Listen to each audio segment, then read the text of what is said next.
Well, good evening, everybody, and welcome to this meeting of the Corporate and Community Overview and Scrutiny Committee.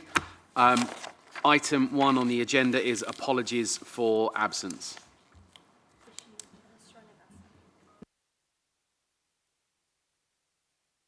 Minutes of the previous meeting of the 16th of December. Are there any corrections or matters to raise?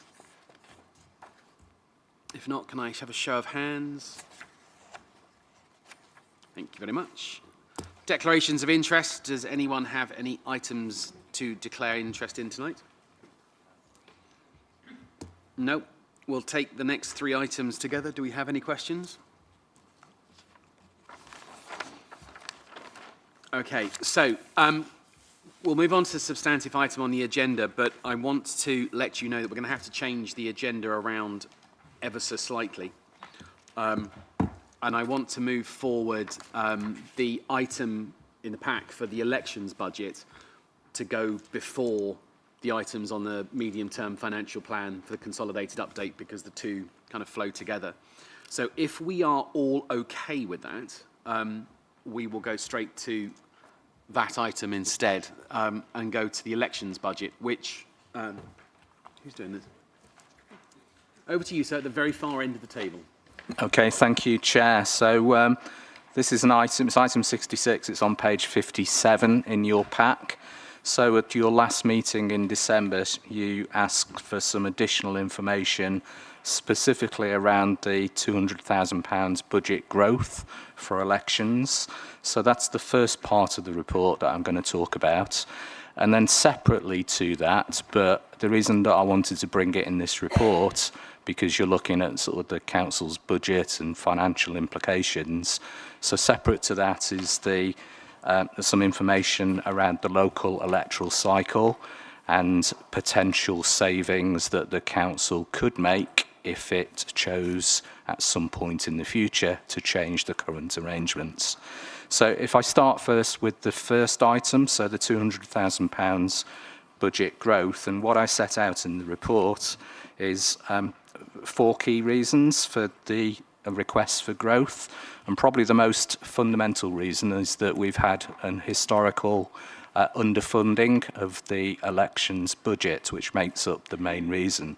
We've been able to manage that historically to an extent because we've, for example, had national elections on the same day as local elections. So there's been a degree of sort of funding from central government that has covered that off. But that historical budget deficiency isn't something that we feel we can continue to manage in the way that we have been. Also, the Elections Act in 2022 introduced all sorts of additional burdens, costs, activities in terms of administering elections. And whilst we have been funded in part by the Cabinet Office for that, that's been one-off funding and hasn't entirely covered the costs associated with it. So that's impacted the council's budget. We also, it's unfortunate, but in recent times, over the last year or so, we've had some unplanned by-elections. We don't budget for by-elections. So, but again, that's put pressure on the elections budget. And the fourth reason, and it was mentioned in December, so there is a marginal impact in terms of the council's change to 3-member wards, but I would say that's very marginal in terms of the other 3 reasons that I put forward. It hasn't had a significant impact. I'm happy to take any questions in a minute, Chair, in terms of any detail around that, but essentially what we're saying is that in very broad terms, it's £300,000 per local elections to administer them appropriately, as you'd expect us to do. And I should say I'm bound by the Electoral Commission and various performance standards, and clearly as councillors, but also the public, you'd expect the elections to be well run, to be well resourced, and that's the balance that we've had to strike in terms of that budget. But I shall answer any questions that you've got on the detail.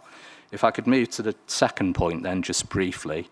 So as I say, this is not setting forward any advantages or disadvantages of the current electoral cycle or any changes to the electoral cycle. It's purely acknowledging that when we've been doing our budget planning, that there is a potential or a saving, which at this point in time, and it's a very provisional figure, but is estimated at around £300,000 over a 4-year period as a saving. So I just bring that forward to you tonight in the context of looking at the growth. You'll see in the report I set out a little bit more information in terms of the numbers of unitary authorities now who continue to elect in thirds. In Berkshire, it's just Reading and ourselves. And so that number of 14 is declining. And perhaps just a sort of final context to that is that any councils that have gone down the route of having to seek exceptional financial support from the government, or indeed having intervention from the government, those councils have, associated with that, been required to move to all-out elections. So as I say, I'm just setting out the financial implications here, not trying to make any case for or against changing the electoral cycle. Thank you, Chair. Pauline first. Thank you, Andrew. I think the first thing I'd like to say is that actually elections are really important, and I think the most important thing is giving people a say in who represents them, and that doesn't matter, well, it does matter to me, but in general, the important thing is giving them a say, not about how they vote. So I think it's really, really important that we keep that. We don't start considering elections as a cost. I think they're a benefit that happens to cost us money, and I know Graham probably wouldn't like that, but that's my view very clearly. I'm also personally in favour of thirds, because I think it keeps everybody on their toes a bit better. I just had a question actually, which was the three. I don't understand why there's any cost in moving to 3-member wards, bearing in mind that I would have thought that means you have less wards, which means you have. So I'd like. Could you explain it? It's just very much sort of at the periphery in terms of under the previous cycle before 2024, we didn't have elections across every ward in the borough, whereas from 2024 onwards, we've got an election for 1 member in every ward. But balancing that out, haven't we got less wards? We've got slightly fewer wards. In terms of the shift that we made in 2024. As I say, I know it was mentioned last time, I wouldn't want to suggest that that was a significant part or any part of the key reason for moving to that £200,000 growth. Can I, just before I go to Catherine, can I just clarify on that sort of smaller marginal cost? Presumably that's things like hiring of facilities, because we'll still have the same costs of printing, etc., but it's going to be staffing costs, facilities costs, hire of facilities, etc., as opposed to substantive costs through printing, etc. I'm just trying to understand where that marginal cost comes from. It's exactly as you said there, Chair, in terms of those sort of types of cost, printing, postage, hiring facilities. Well, that comes back to my point, because although you've got a cost of having an election every year, you've got less wards, so therefore you should, in theory, have less facilities, I would have thought. Unless we've got the same number of polling stations, I don't know. But anyway, if it's not material, I don't really mind. Catherine. Well, to add to what Pauline has just said, I have very recent data from actual residents who've kept asking me, oh, are you actually having elections this year? And obviously they were keen on having an election rather than having them cancelled like in some authorities. I think that's probably it, really. I'm in favour of elections by thirds, and I think it is worth.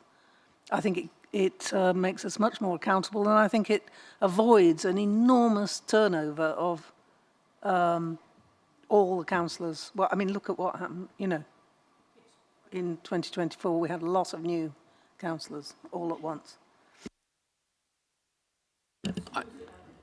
I think just for the avoidance of doubt for anyone that's listening online or picking up on this, this isn't a discussion in any way, shape or form at all about not having elections this year. I know we're not saying that, but just to be really, really clear, because there's a lot of publicity and press in some other areas about cancelling elections that weren't due to happen anyway. Our elections are happening in May this year for the 1/3. I just want to be, I know it's in the room, but for anybody listening or the press looking up on this, this isn't about making changes to this year's elections.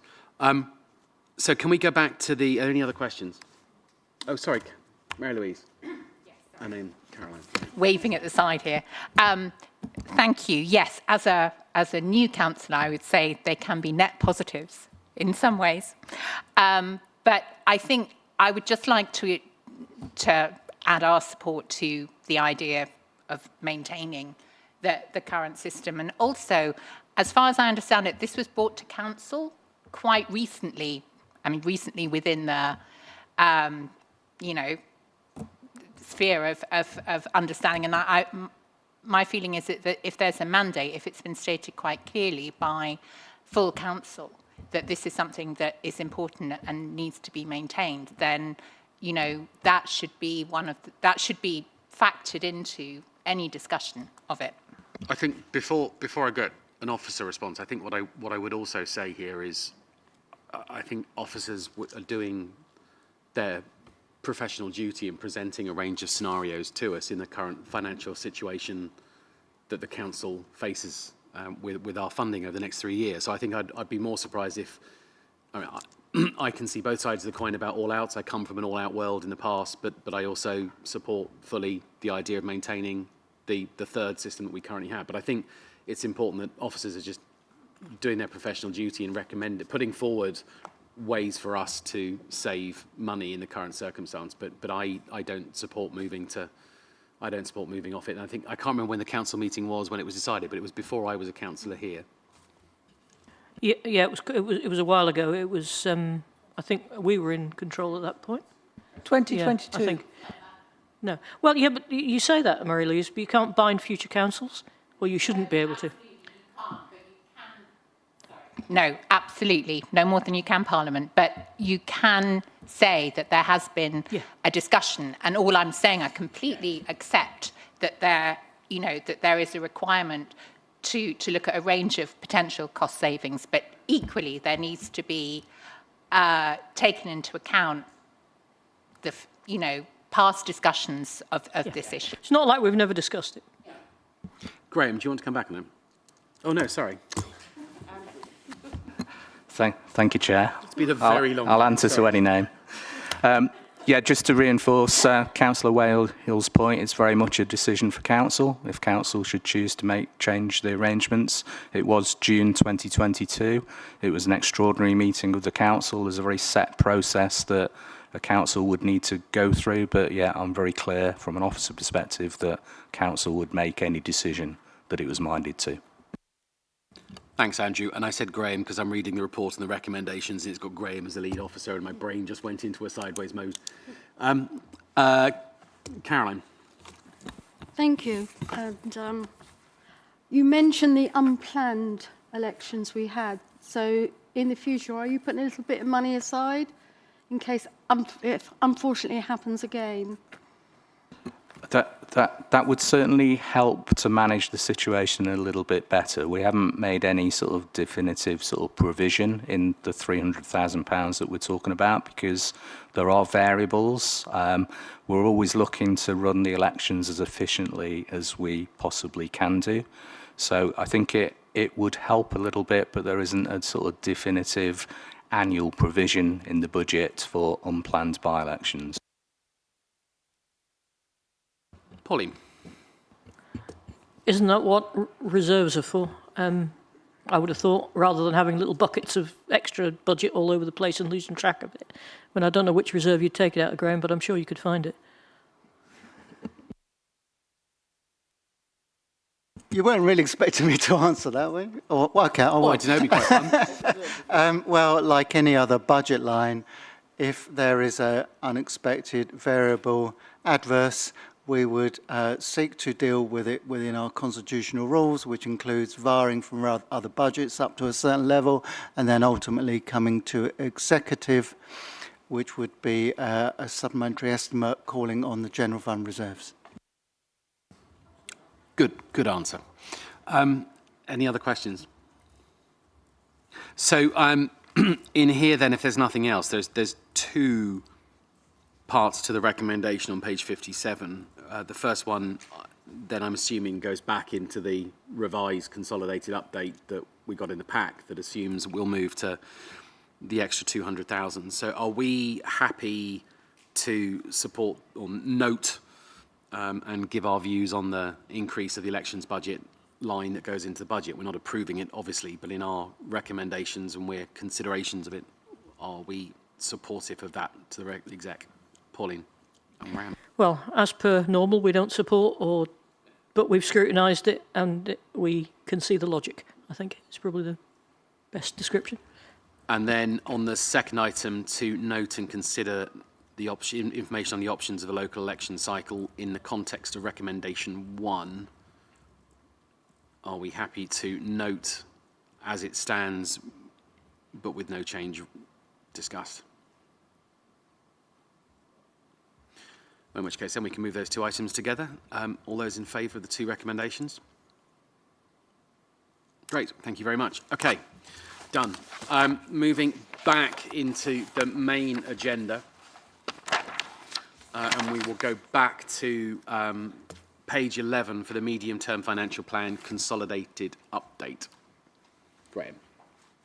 Thank you, Chairman. And Cara has very helpfully put up on screen the page. And the reason I asked Cara to put this up on screen is because this is very complex. It's very significant.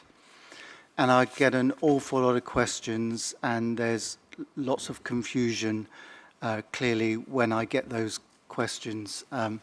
So I will do my best to stand up and point and use the mic and use that screen to my left here and see how that goes. Obviously, it would have worked a bit better in another room, but we'll go for it and see how it goes.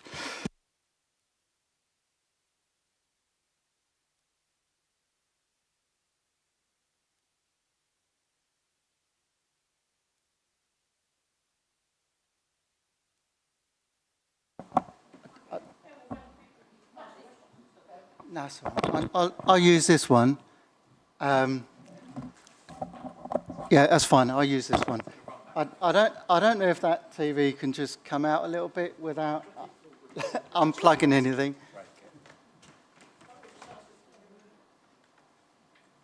Oh, that's perfect. Oh, brilliant. Oh.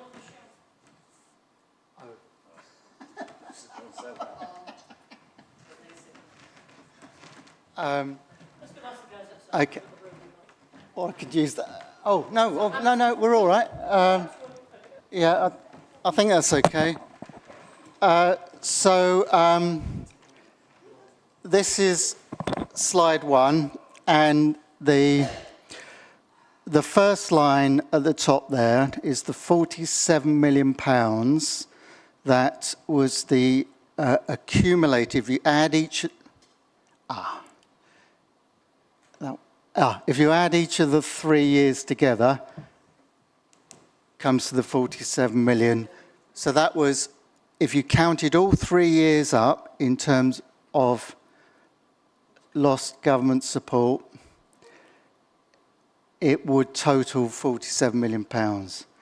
The provisional local government finance settlement now totals £43.628 million, or 44 million if you round up. That is extremely close to what we're expecting, and most notably, if you look at year 3, which will come up in a sec.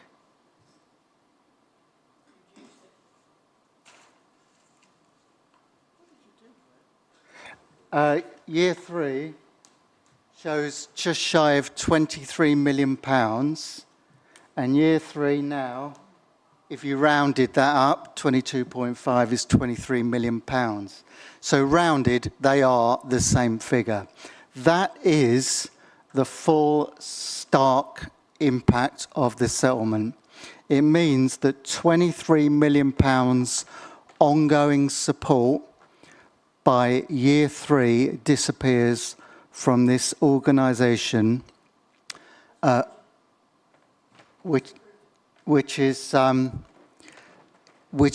driven by reduced government support set out in the core spending power. What I want to show you is these, hopefully this stays fixed. Maybe I can go use that screen, but we'll see how we get on. You'll see that the revenue grants shows that it appears we've got an extra £12 million revenue grant in year 1 compared with the Pixel figures. And then you get almost the same reduction in business rates compared with the Pixel figures. However, when it all washes through, you get to pretty much the same figure, about 1.3 million better off in year 1. But they're really significant movements, so you might wonder why that is. And I get asked the question about negative revenue support grant, especially in the context of, is it our council taxpayers' money going elsewhere? Well, this adjustment allows the calculation to keep to a positive revenue support grant by moving a tranche of money from business rates into revenue support grant to create a bigger base so that when that base is reduced, it's still positive. Yeah, and I can show you that later on. But it's, if that adjustment didn't happen, we would be in negative revenue support grant. So you see, it was a 12 million bolstering of that grant through business rates. And you'll see that our revenue support grant by year 3 is only about 6 or 7 million. So without that 12 million bolstering, it would have been negative revenue support grant. So over the page, please, Carl. Oh, I would take questions now. Okay, yeah. Pauline. What's been added to RSG that wasn't in it before in order to continue to make it positive?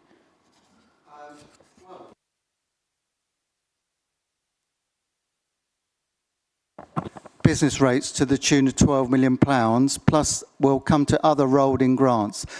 But that's the point I'm trying to make, Pauline, is you'll see business rates falls off a cliff from about 20 million down to 5 million. We weren't expecting that, and that isn't the right calculation. We shouldn't have lost 5 million business rates. However, that kind of falling off a cliff, that extreme loss is merely a distributing funds into revenue support grants so that revenue support grant can be reduced to a high level without going into a negative. So there must be some sort of definition. You can't just shift part of it because you fancy it. What's the logic for the bit that they shifted rather than the bit they didn't? I can't answer that question. The point is that all of it is government support, and they just have different labels on it. Business rates is in that it is collected by the local authority, paid to the government, and then the government distribute it out to local authorities. It's not my definition of government support, it's my definition of, well, I won't say what I think. Yeah, all I can say, Pauline, is it in terms of how it's transacted, it amounts, it's treated like a government support, albeit it comes from local businesses. So you could look at it the other way. It's actually the government taking a proportion of our local taxation and keeping it for itself. It's not government support, it's just not taking all of it. I wouldn't say it's about keeping for itself, it's about how it chooses to distribute across the local government community. Locally, it may feel very harsh, but it would be wrong to say that's just held by the government or used for other purposes. It's distributed to the local government community So it's a by tax. way of government support. So it's a tax, because they don't get anything for it. Let's try to, yeah. The government can take however much of the business rates they want. They don't have to justify why it's a particular amount, and they can take that in order to fudge the fact that they're taking away the RSG. The calculation is a 3-year calculation that its rationale has, in terms of the allocation, has been published. Then it comes to the question of, do we agree or not agree with the way that the national funding available has been distributed? And part of the national funding available comes from business rates.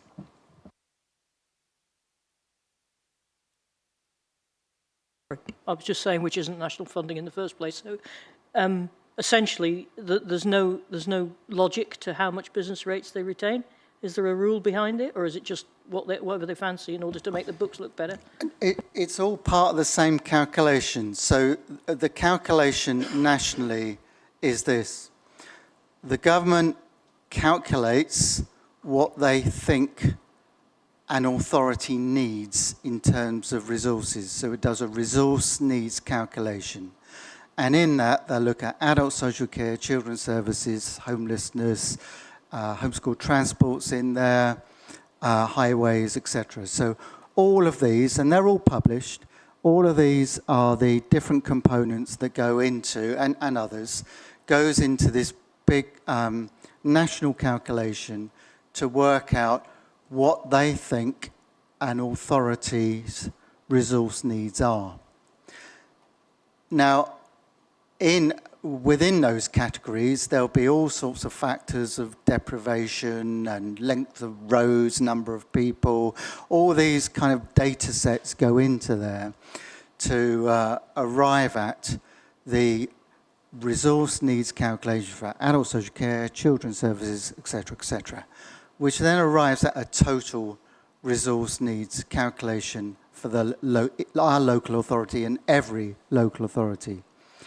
Then the level of council tax that is collected by each local authority is compared to that resource needs calculation, and depending on whether the perception is your council tax is higher, lower, or what have you, that will then determine the level of government support. So in Wokenham's case, and others in Berkshire, who are Windsor and Maidenhead, for example, Bracknell Forest, West Berkshire even, we have all received a very low core spending power increase, because ultimately the resource needs calculation was considered to be quite close to the council tax, and therefore it was reduced government grant was enacted. Thank you, Graham. That I understand. So if we suddenly collected less business rates than we thought we would, what would they do about it? How would it, so if some big company that went bust in the middle of the year, and we all of a sudden lost a big slug of business rates, what would happen?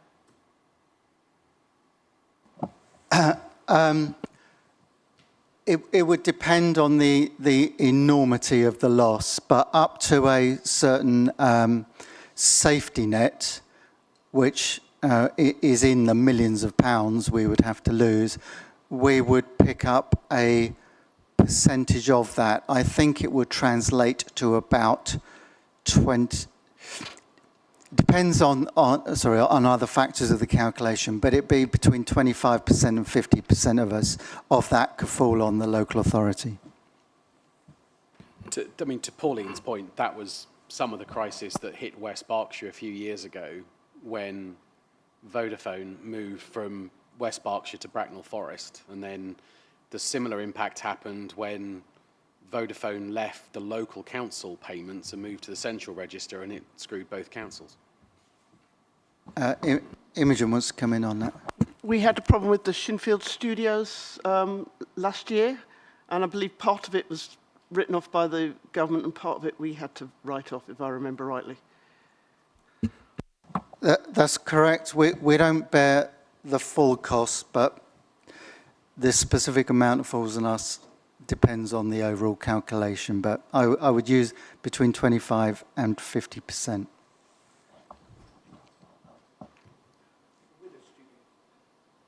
Okay, oh, sorry, Cara, can you just push over to the next page? You obviously got your paperwork and everything. So this is the trying to explain the impact through the lens of business rates and through grants. So that top line is what I was talking about. Under the pixel calculations, that 20 million only went down to about 15 or 16 million. So you'll see it's actually gone all the way down to 5 million. And that's the reason for that is the reason I've given. There was a shunting of money from business rates into revenue support grant. You'll see that our revenue support grant starts off at 22.38 because of that shunting across, and then reduces down to 7 million. So like I say, if that 12 million shunt hadn't happened, then that 7 million would have been a negative figure. Then I list out the other components of what sat in 25-26, which has now been rolled in, and legacy grants have been replaced by the main RSG. So you'll see the bold figures. Obviously, zeros have been greyed out. But it shows that if you go to the bottom lines, we've got business rates goes from 20.7, then down to about 5, and then stays static. And grants goes down from 24 million down to 9 million pounds there. And the movements in the year are the same as on the previous sheet, 6.5, then 7.9 and 7.9. That's obviously cumulative. If you look at those, add those together in terms of the ongoing impact, is 22 million, comes out of our base. And if you count each year's loss, it comes to 43 million. So it's quite complicated, but hopefully that table explains. Pauline. Back on business rates. Does that mean there is a disincentive to us for having business? If we have extra business, do we get any extra money? And are we actually better off with housing type revenue where we get 100% of it, rather than business where we'll get penalised if we have any more? Cracking questions, and I'll come back to you after Imogen's spoken. Imogen. I've stuck my hand up because I'm probably going to give a more political answer. But obviously, yeah, I mean, we keep, 6% of our business rates, you said to me earlier? That obviously, if they're going to take business rates off us, the business rates that people pay for their businesses is there that they intend to spend on for us to spend on roads and things to maintain and support businesses. That's why they pay it. But it does seem that rather a lot of the business rates is disappearing, and there is not much incentive for us to grow businesses in this area because of this. I'm not pleased. And yeah, I mean, there isn't an easy way out of it. They've taken our business, as far as I'm concerned, business rates is there to build roads and infrastructure and things that businesses need. And we're down to such a small amount that it's hardly worth the effort. Yeah, I recall when, it was a few years ago, when retained business rates came in, the whole idea was to encourage us to have more business so that we then had, an incentive to have more business because we got to retain the business rates. It sounds like that's been turned on its head. So,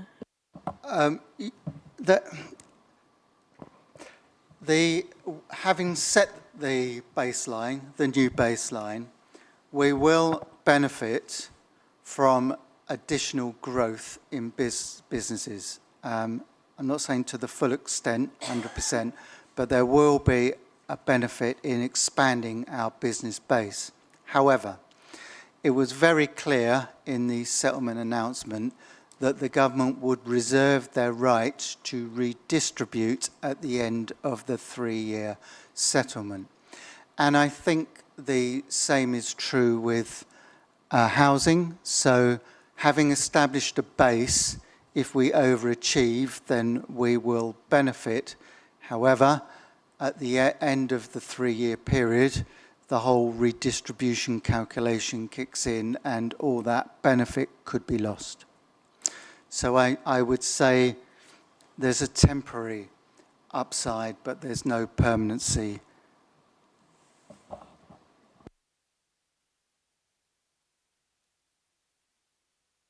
Okay, this slide deliberately looks at government funding and not the council tax component of it.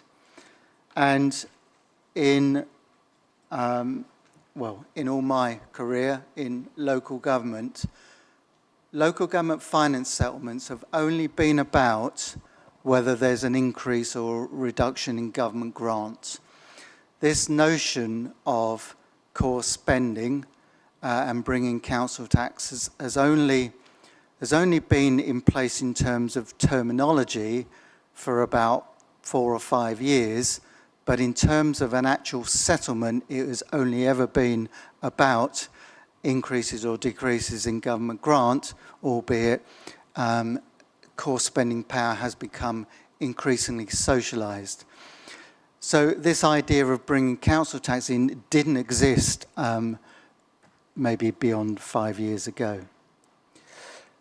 So I'm looking at the amount of, remember all the rhetoric we've had going back, obviously, when Conservatives were in charge. There was a very strong narrative around the lowest funded unitary authority in the country. And that indeed was absolutely correct. We are now in a position where we can look at our core spending power and look at the government support component of it, because obviously lots have changed, and compare ourselves with everybody else or every other unitary in the country. And this shows that, and when I say this, I'm not suggesting we should be funded at this level, I just want to illustrate the extremity of the difference. So if we were funded at the same per head of population, so it's not about being bigger or smaller, per head of population for the same statutory services, albeit we have different levels of challenges and what have you, but they're the same statutory services per head of population, we would receive an extra £160 million per annum when we compare ourselves with Blackpool, who are obviously the extreme end of this graph. If we move towards an average unitary authority, again, delivering the same statutory services per head of population, if we receive the average, we would receive, and I can't see the figure in there, but I think it's £71 million extra per annum. I'm not saying we should get that money. I'm pointing out the extremity of the difference for the same statutory functions delivered by a unitary authority. Mary-Louise, Mary-Louise, you had a question. Sorry, I mean, could we just go back to the previous one? Bless you, thank you. I mean, you know what I'm going to say. This is based about deprivation, yeah? And under no circumstances would it be reasonable or rational to say that we should have the same as Blackpool, because the needs that exist here are different, yeah? And that is the core nature of this question, which is constantly overlooked, and it just needs to be restated every time. If Woking received funding in line with Blackpool, it would be in the same situation as Blackpool, and it would need that, and the world would be a different place. So I'm not sure that this constant, and particularly that use, is particularly helpful. Yeah. I think, again, this is one of those where if you've got a massive table of lots of different people in there, whatever you do, you're damned if you do, damned if you don't. The obvious conclusion is to look at the most expensive, the highest delta between us and the people at the other end of a scale and the people in the medium end of a scale, and put it in by basis of comparison. But I don't think anyone is thinking for a moment that we are comparing ourselves to Blackpool with the costs and everything else. But it could be Blackpool, it could be Rutland, it could be any of the other councils in there. It just happens to be that at the other end of a scale from us, if we're at the bottom, you compare yourselves to the top as a basis. Yeah, Imogen. but the choice to take that is a choice, yeah? And the narrative that is built from that is a choice. So I just think, we know... Point made. It's an illustration. Okay. And again. I've been to Blackpool and Middlesbrough and these places, and I know what you mean. We're not the same as them. I fully agree. But we do, however, have one of the highest needs to provide support for SEND children in the country, in this area. The cost of running adult social care services cannot compare to Middlesbrough, to us. It's going to be a lot cheaper to look after elderly people in Middlesbrough than it would be here because of the cost of living here. So we do have these factors in. I think the point is of what this chart is trying to say is that the extremes of what we're dealing with here, in that, the amount of money we get. A disabled child here, why should they get less than a disabled child somewhere else? This is why excluding council tax is again, a choice, and a choice which is based on narrative rather than a particular partisan narrative, than actually trying to, make things better for people. So I'm not sure that I would accept that, and I would just restate that this constant harping on areas of far, far greater deprivation, as if somehow they are robbing us of our council tax, is, inappropriate.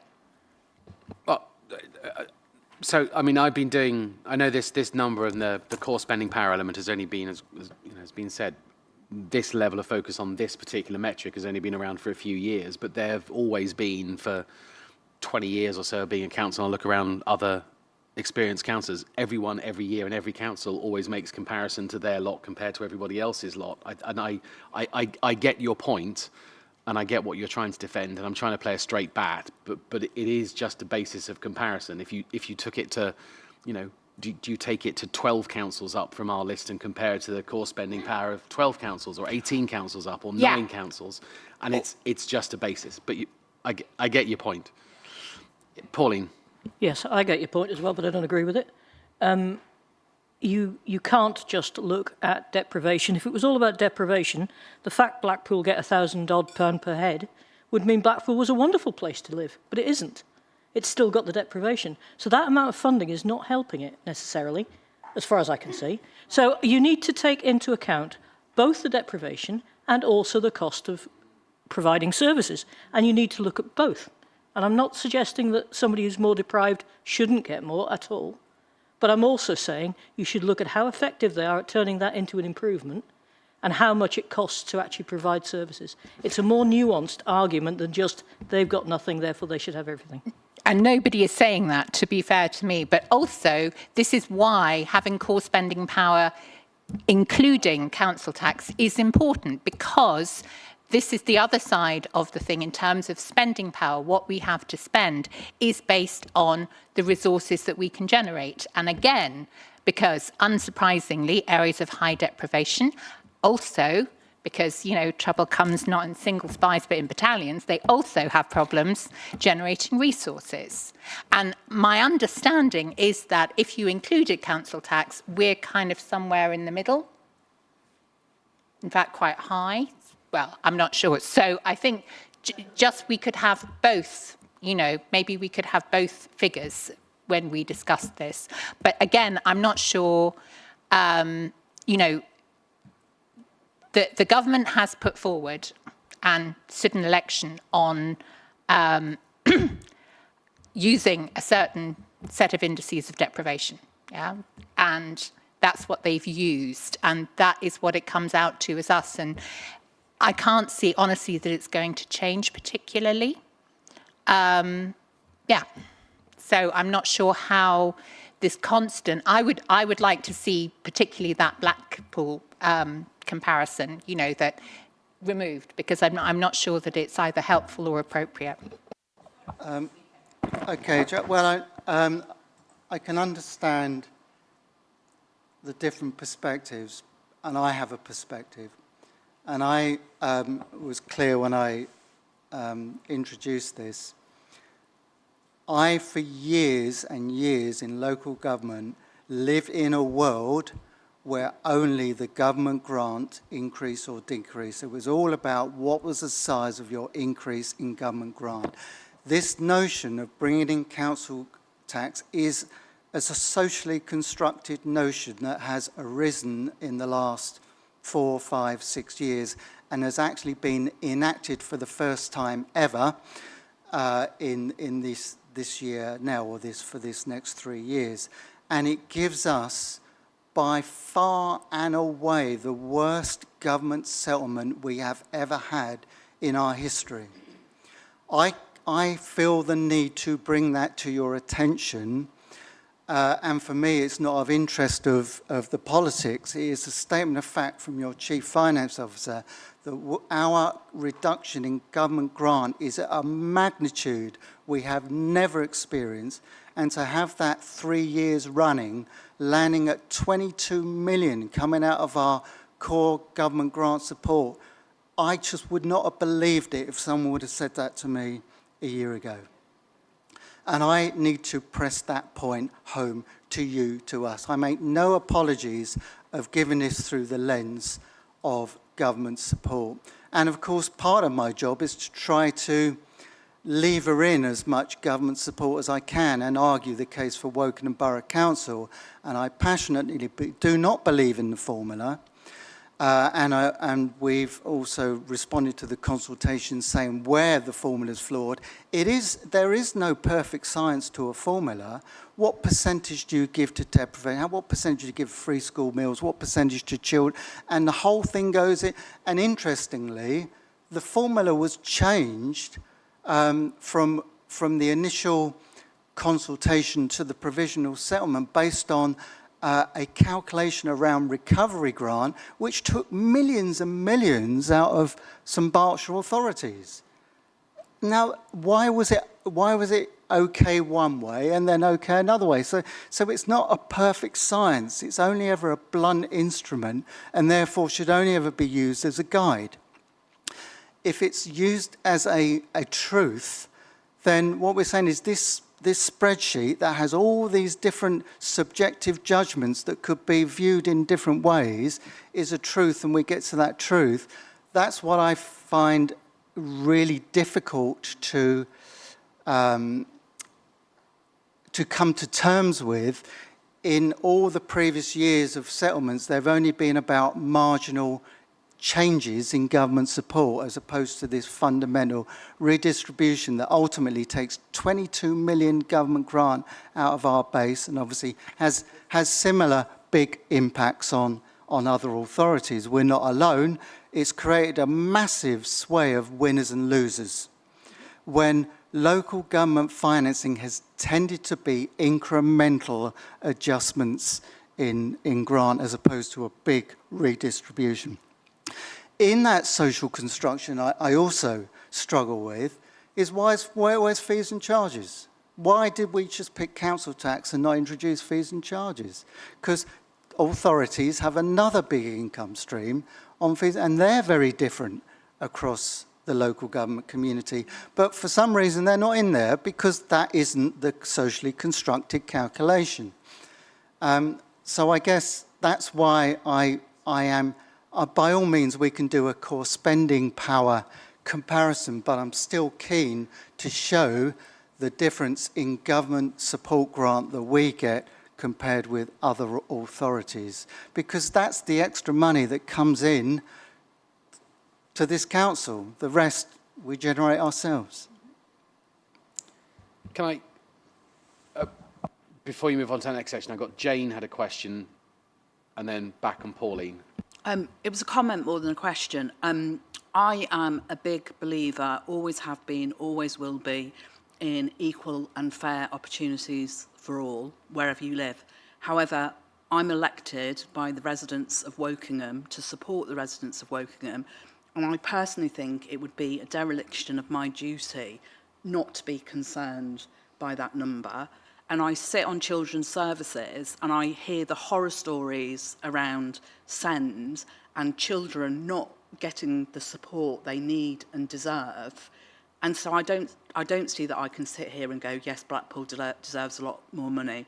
Our children and our families in need deserve the money, and I don't feel comfortable that we're at the extreme. No, we shouldn't be at Blackpool, but we shouldn't be sat where we are. Pauline. I think Mary-Louise, to a certain extent, is correct. We should present both, because I think the spending power is important to show. But this is fundamental because of the level of change. Graham's absolutely right. And we need to show both, because it's very clear that there's a huge mountain to climb in terms of the challenge that provides. It seems to me that there's no actual incentive for running a council well, to be honest.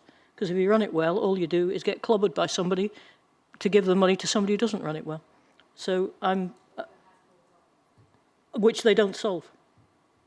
So I'll rest my case. What I wanted to ask about actually was Windsor and Maidenhead. They're down the bottom next door to us, and yet they've got a massive financial problem. How does that work? Yes, well, this redistribution doesn't take into account the financial state of local authorities. So the fact that RBWM are in receipt of EFS is not a consideration in the calculation. The calculation is the calculation, and it goes through and the demographic factor. So they will have very similar demographics to us. We would both argue, of course, without kind of going around the cycle again, that the calculation isn't correct and it's overly weighted towards other authorities because of the different indicators that are in the formula. We would disagree with them. And for example, I would make a very strong argument that the basic cost of running a local authority, regardless of where it is and what its demand pressures are, it has got to be taken more into account. And why would, we both run very similar. Well, we have the same statutory functions to deliver. We'll operate out of a headquarters like this, and we'll have, we have to have a certain cohort of staff to run democratic, all of that. And yet it seems to be such a weighting towards certain factors. We would also say that actually relative affluence drives costs. Waste. Well, we're talking about waste later on. Our waste collection and disposal is pretty high because we have a certain level of affluence that can afford to buy, but we can't charge them any more council tax because we can only put it up 5%. We also know, I think Imogen was talking about EHCPs. I know it's in the world of DSG, Dedicated Schools Grant, but when we've plotted them out across a map, we have found that the higher density of EHCPs are where there's relative affluence, and the lower density is the other way around in terms of higher levels of deprivation. So it's inversely proportional. Okay, you can say that's DSG, but you could translate that to homeschool transport, pays for those, obviously we have to run those children around, that sits in the general fund, but also children grow up with challenges, learning disabilities sits in adult social care, which again sits in the general fund. So there's lots of reasons why relative affluence drives a cost for a local authority, and that isn't considered at all, I don't think. So what happens to Windsor and Maidenhead? Oh, sorry, back to Windsor and Maidenhead. Well, they will receive, I don't know the specific figures, but a core spending power increase of close to 0 over 3 years, which means they are going to be in a more challenged position because they currently have I think their EFS is in about 100 million touch, so it's quite sizable already. So they've obviously got to deal with that and the fact that they're facing 3 years of close to zero. Clearly it's not my call, nor my knowledge, nor my decision, but one route at their disposal, and it was published, is, albeit not for year one, but they will have permissions to increase council tax over and above the cap.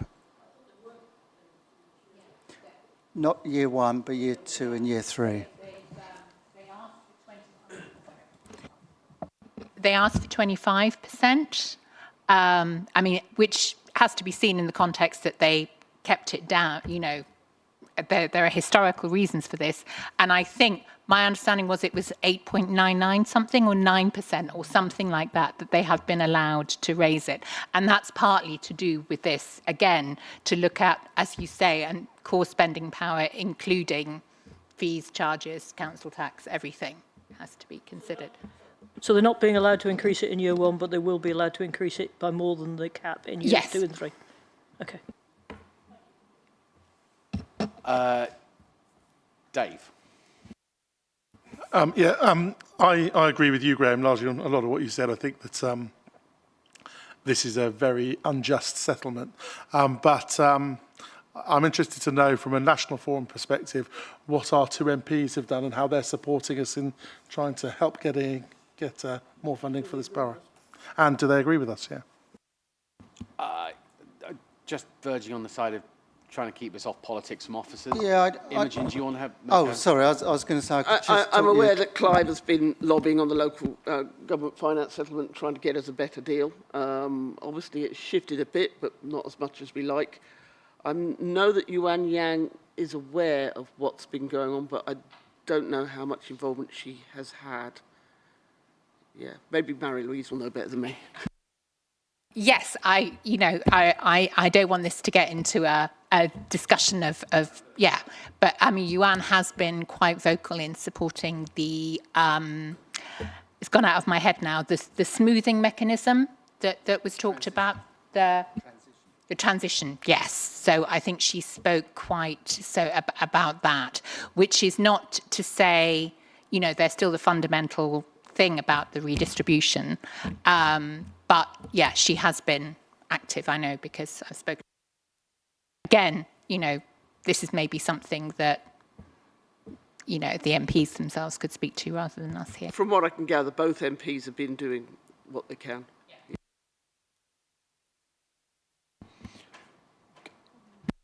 I think, you know, obviously Yuan's part of this government and believes that this policy is correct. So to say, oh, both MPs have been doing what they can is probably incorrect. They've been doing different things according to their policy and their philosophy, and that's absolutely fine. Yeah. Graham. Okay, Cara, could you push on a slide?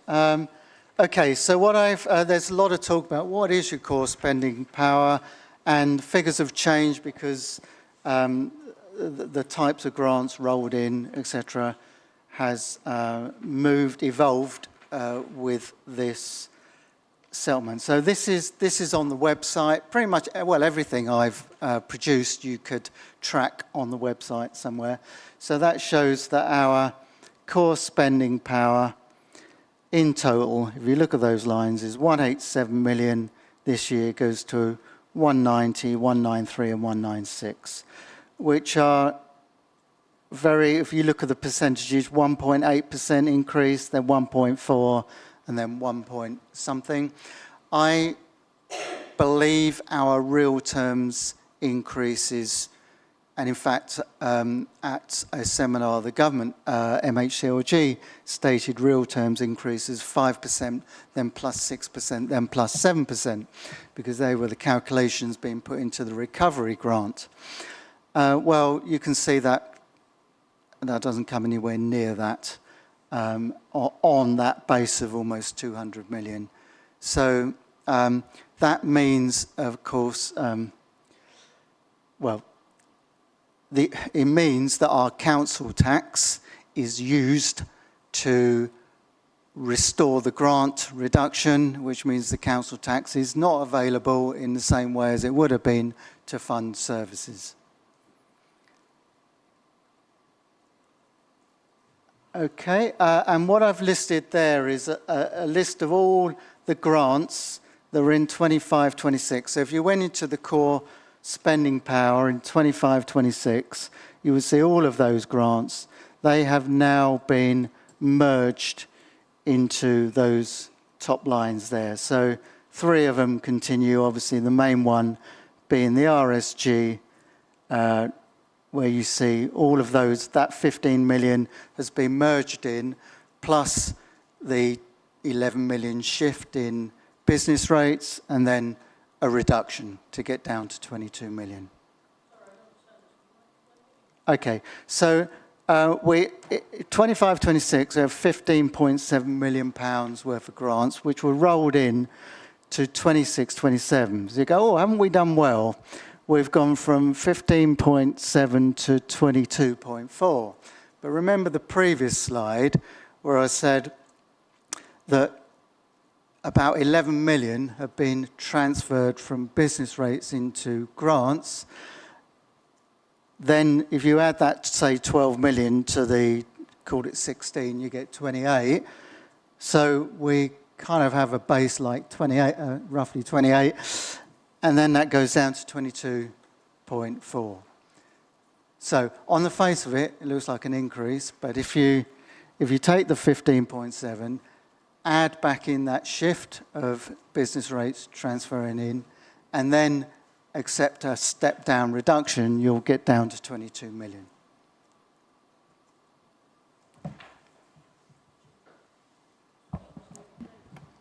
Well, that table isn't misleading at all. Probably my explanation. This is a statement of fact. The statement of fact is all the grants came to 15.7 million. You'll get that if you went on the website. However, they all disappear. And if there was no sleight of hand with the business rates and RSG, I would show you that 26-27 is no longer 15.7 million. It's reduced because we had a grant cut.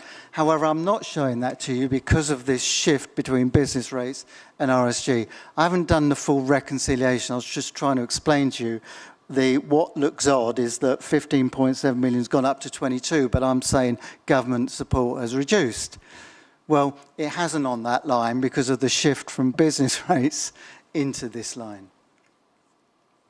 So are you saying 15.7 has actually changed to 13.9? Yes, roughly. I'd have to do the proper count, but yes, you would have to negate that shift from business rates to RSG, as per that previous slide. Jane. Graham, sorry if this is a really stupid question, but it kind of looks, with the business rate shift, like it balances out in 26-27 and it's just about covered in 27-28, and then it drops off a cliff in 28-29. And I'm guessing that all those grants that we were getting was for good work.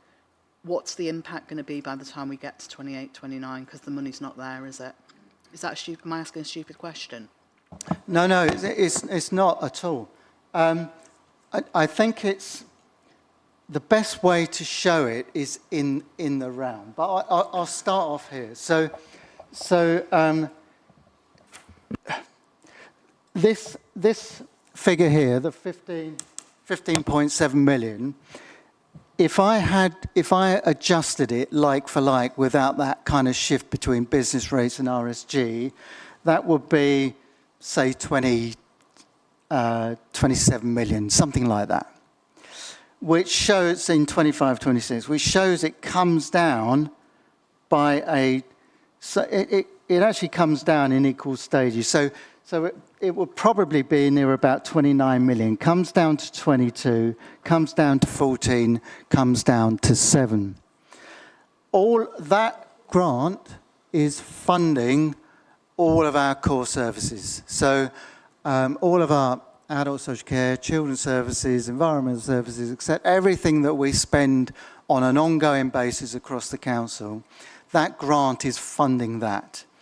So we will have to find ways of managing all those ongoing services with ultimately, when we get there, 22 million less ongoing resources, reduction in government support.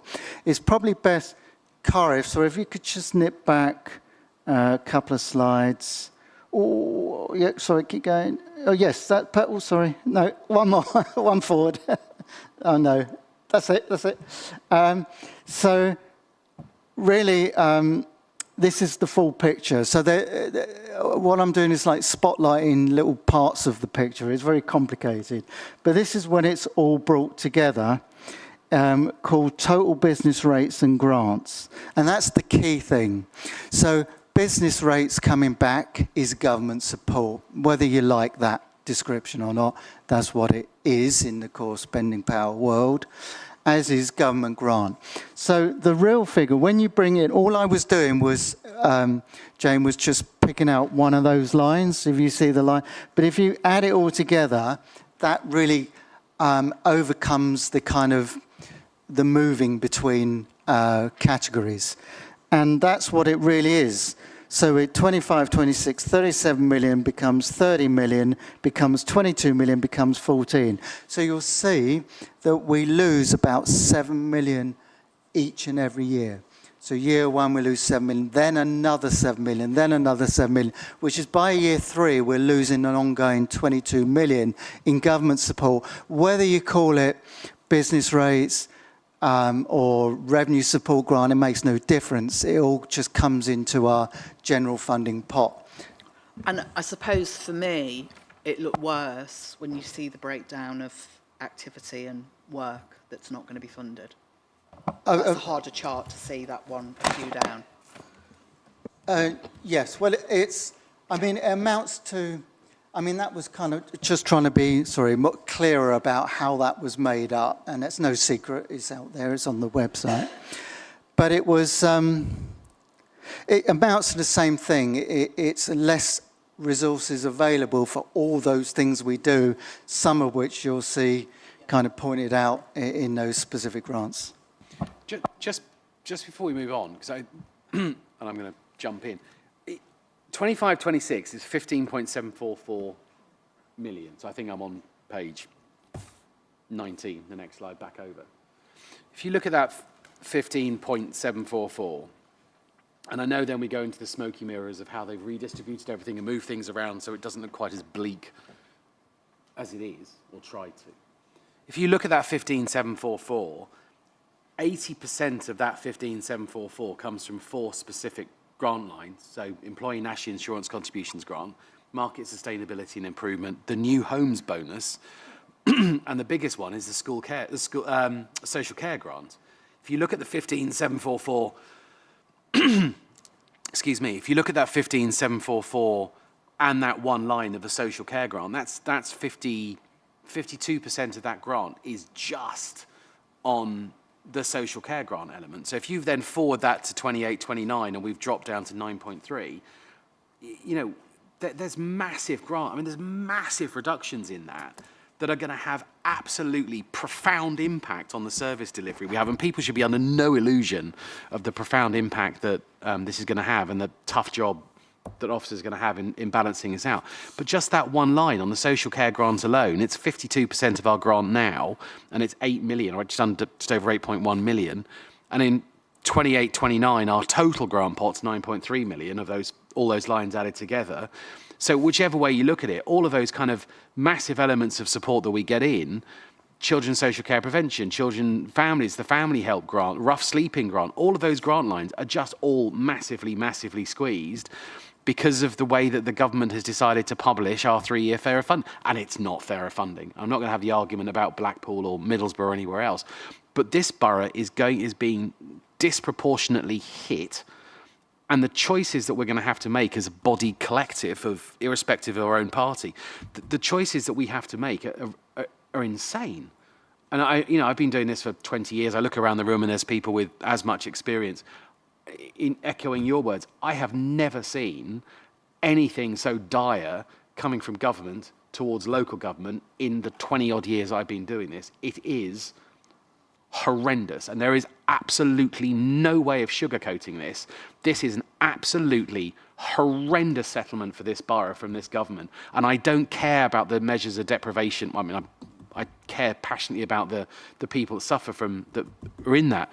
But using those metrics, this borough is disproportionately, massively impacted by the impact of this decision to use these deprivation metrics. You can see it in the shifts of the formulas. You can see it in moving money from one pot to another pot so it doesn't look as bad as it is and we don't end up with a negative RSG. I'm genuinely shocked when you start to see the level of detail about things like children's and family grants, the revenue support, the children's social care prevention grants, the homeless, the rough sleeping, the domestic abuse grant. All of those grant lines that were specific and ring-fenced are now not. And it's a massive reduction. And people, out there don't understand the level of impact this has on this borough and all of the other boroughs that have been negatively impacted by it, especially when you look around other boroughs who've managed to, lots of the London boroughs, have been able to get their grants significantly changed because they're able to bring different metrics, which just shows that whilst a formula is an absolute blunt tool, it's how you apply it. It's how government is applying that blunt tool to us. There is, if we're losing all of the business grade grants, what's the incentive for us to be able to kind of grow all our business rates?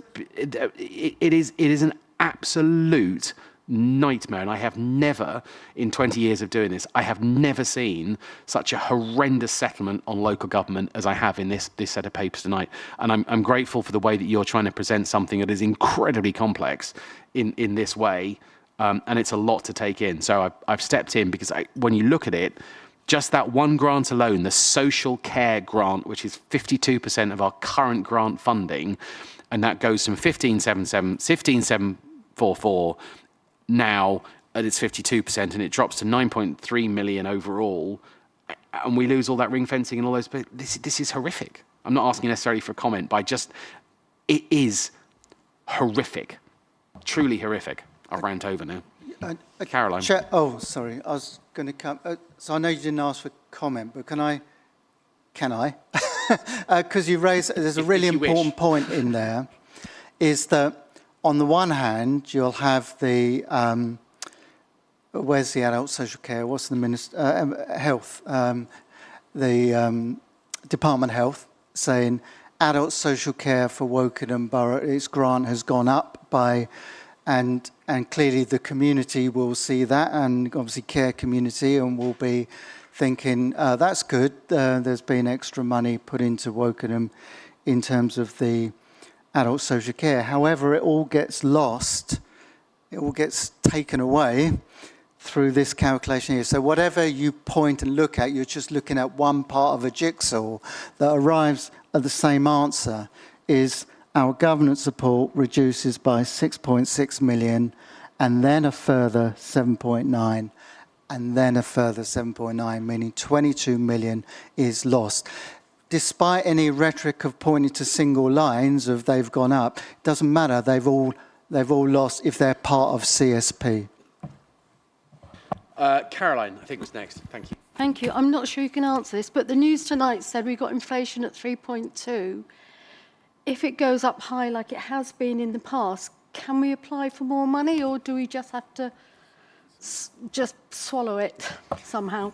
I can answer that question, sadly. I would be hugely surprised, and I'm very certain that once the final settlement, which will follow the provisional, and very seldom is there much change, there's certainly unlikely to be more money in the overall local government funding pot. If inflation goes up, that will not provide a basis, I believe, for a local government community going to the government asking for more money.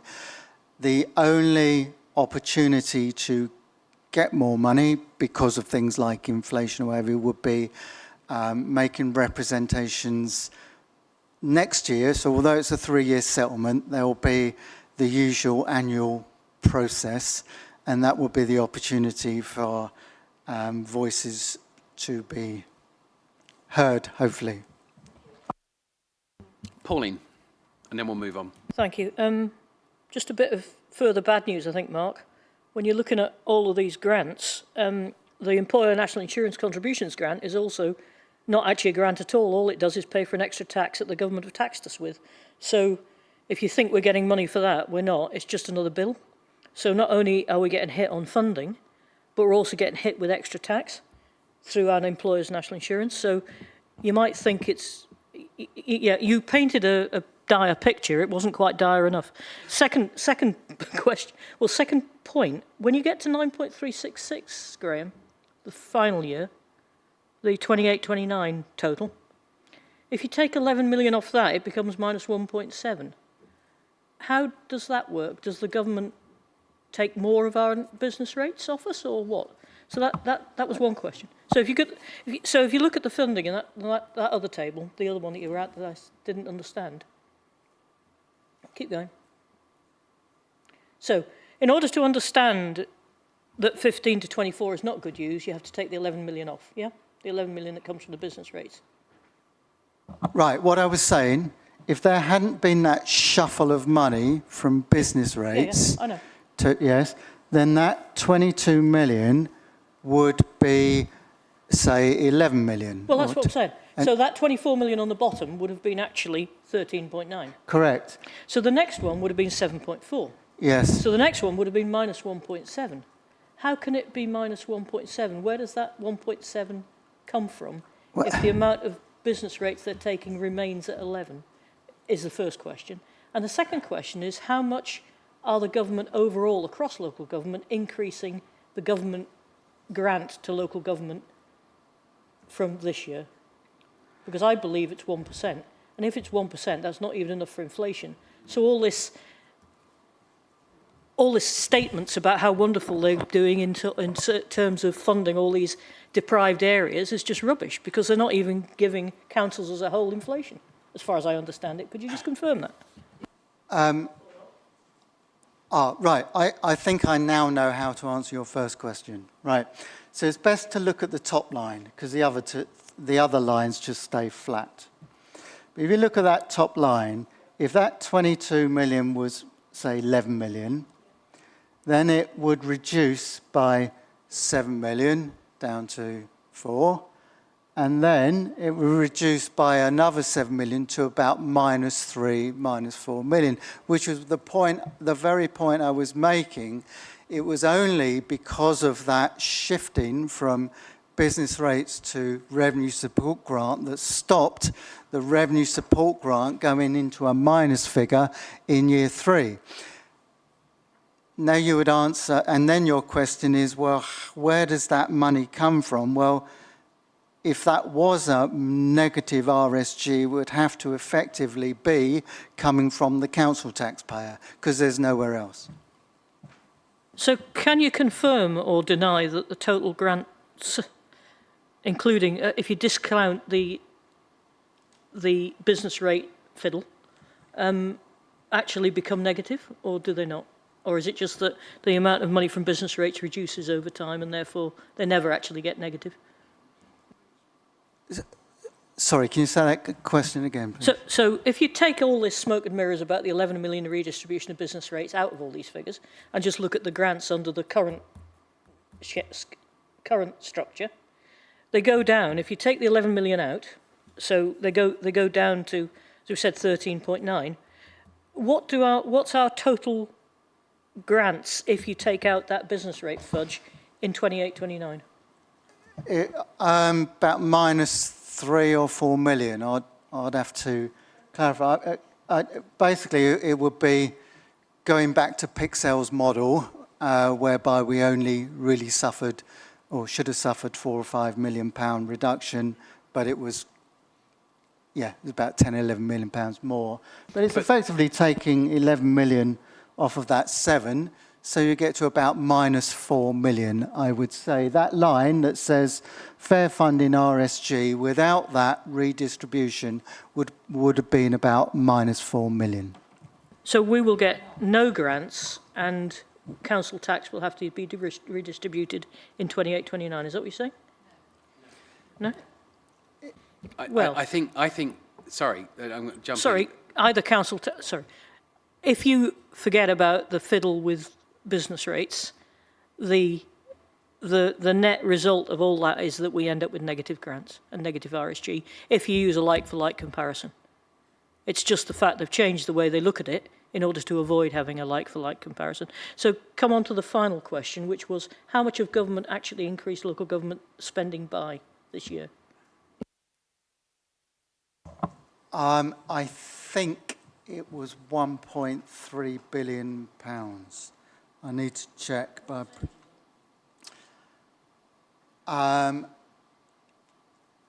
two and something. When I sit down, I'll calculate. But the whole thing's 70 odd million. So if anyone put 1.3 divided by 70, that's the answer. Be about 2.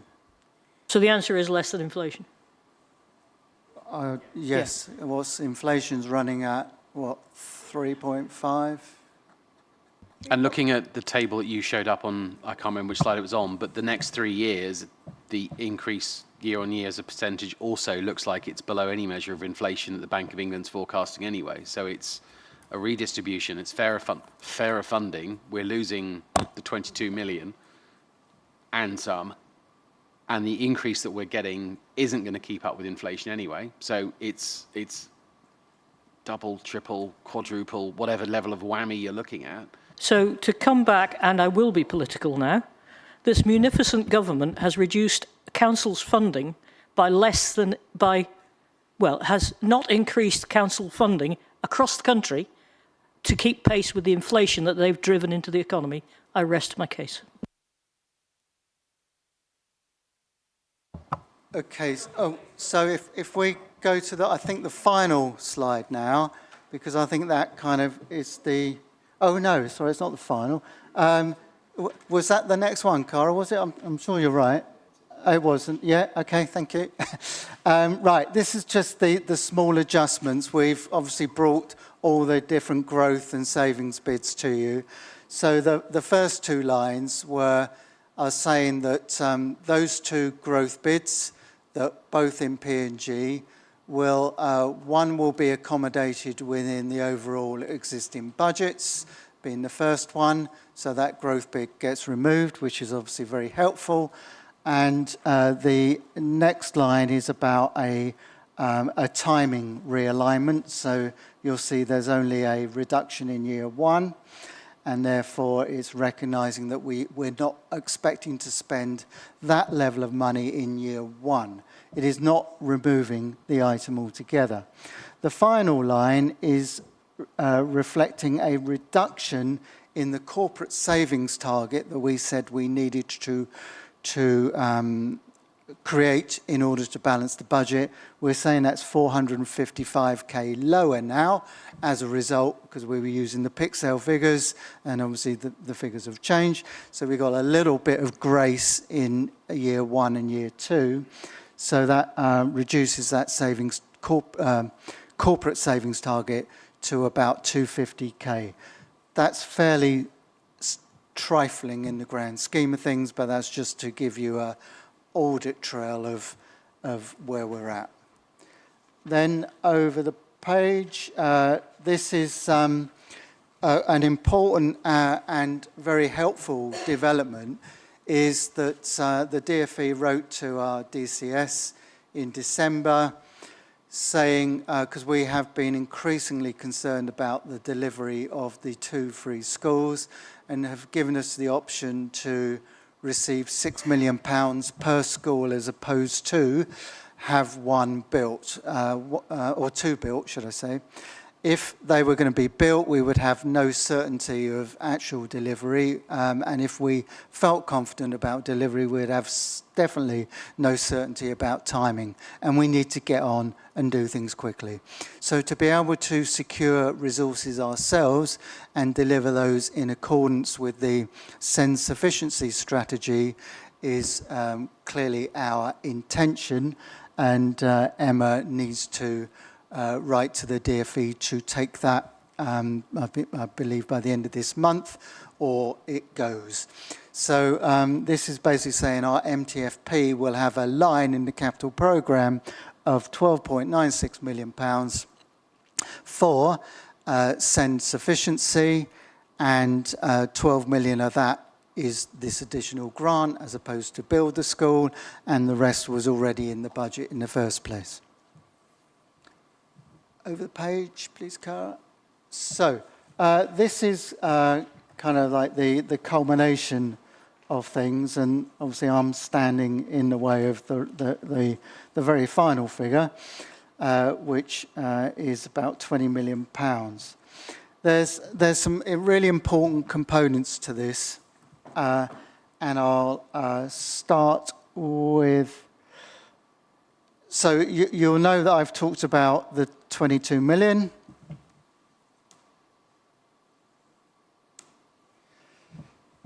Then you'll see that we put forward some risk mitigations at last ONS committee, and you'll see them as I point to them now.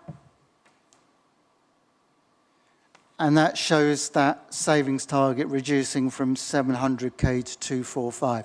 That's quite important, although 700 in the scheme of things of what we're talking about is not massive, but to have a savings target where you don't have any plans at 700k is a lot more concerning than having one at 245. And then we have the impact of the DSG deficit. I must stress that there will be news around the DSG deficit coming out, I believe, on the 9th of February with the final settlement. And we know already that from the 1st of April 2028, all new additional deficits to the DSG will be picked up by the Treasury, I believe, but certainly the government. However, we would have built up a legacy deficit up to that point of potentially up to £100 million. This is reflected in the calculations here on the basis that the interest falls on the council taxpayer, and it also assumes that there's a statutory override that allows us not to have to repay the debt as well. So it assumes how life has been over the past 5 years. The announcement in February, I believe, will talk about additional support for deficits accrued as at the end of March 26, and will refer to deficits accruing from March 26 up to March 28. I am hopeful that that will be a very sizable contribution, write-off, whatever you want to call it, from the government to obviously alleviate what the 100 million, obviously the impact of what 100 million legacy deficit would have been on us. So I'm hopeful that something will come out reasonably positive, but I don't know. I can't say for 1 minute to what extent it will be positive. So anyway, this is a status quo position which shows that by year 3, despite all the savings already factored into this calculation in years 1, years 2 and years 3, and all those extra mitigations by increasing like our targets around selling assets, us dealing with the no longer contributing to the DSG deficit, things like that. Bringing in balances, we're bringing in contribution from balances, 4 million each year, so that's using 12 million's worth of balances. So despite doing all of that, we would still have a residual savings target over and above everything I've said, to the tune of 16 million or 20 million, depending on the DSG. But either way, it's a massive challenge given all the savings, efficiencies and contributions already factored in.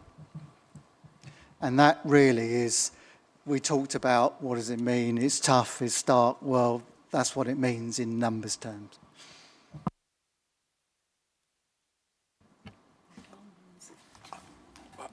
I'm ever so slightly still speechless. I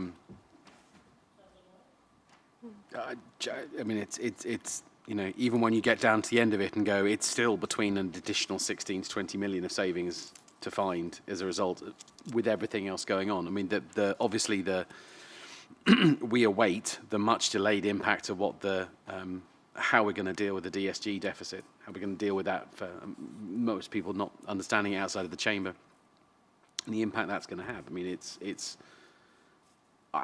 I'm speechless. Sorry, I've actually, I can't get it's difficult to articulate to people just how bad this is. What I would start off by saying is a massive thank you to you and all of the work that's gone into this over the last couple of months, especially against the shifting sands of not knowing the settlements, the levels, the change, the amount of work, the amount of lobbying, the amount of change that's been going on. So I'll start off by just saying a massive thank you to you and all of the officers for all of the work that's gone into this. I mean, it is a Herculean task. Pauline, you had a question? So it was just a question of clarity, actually. Did you say they'd pick up any deficit from 2028? Is that what you said? Yeah, first of all, in response to Mark, yeah, and absolutely, it's really important to stress it is a team effort. When I say team effort, it's obviously all the officers, but also working with councillors as well. That's absolutely critical. And I don't say that just to try to be humble.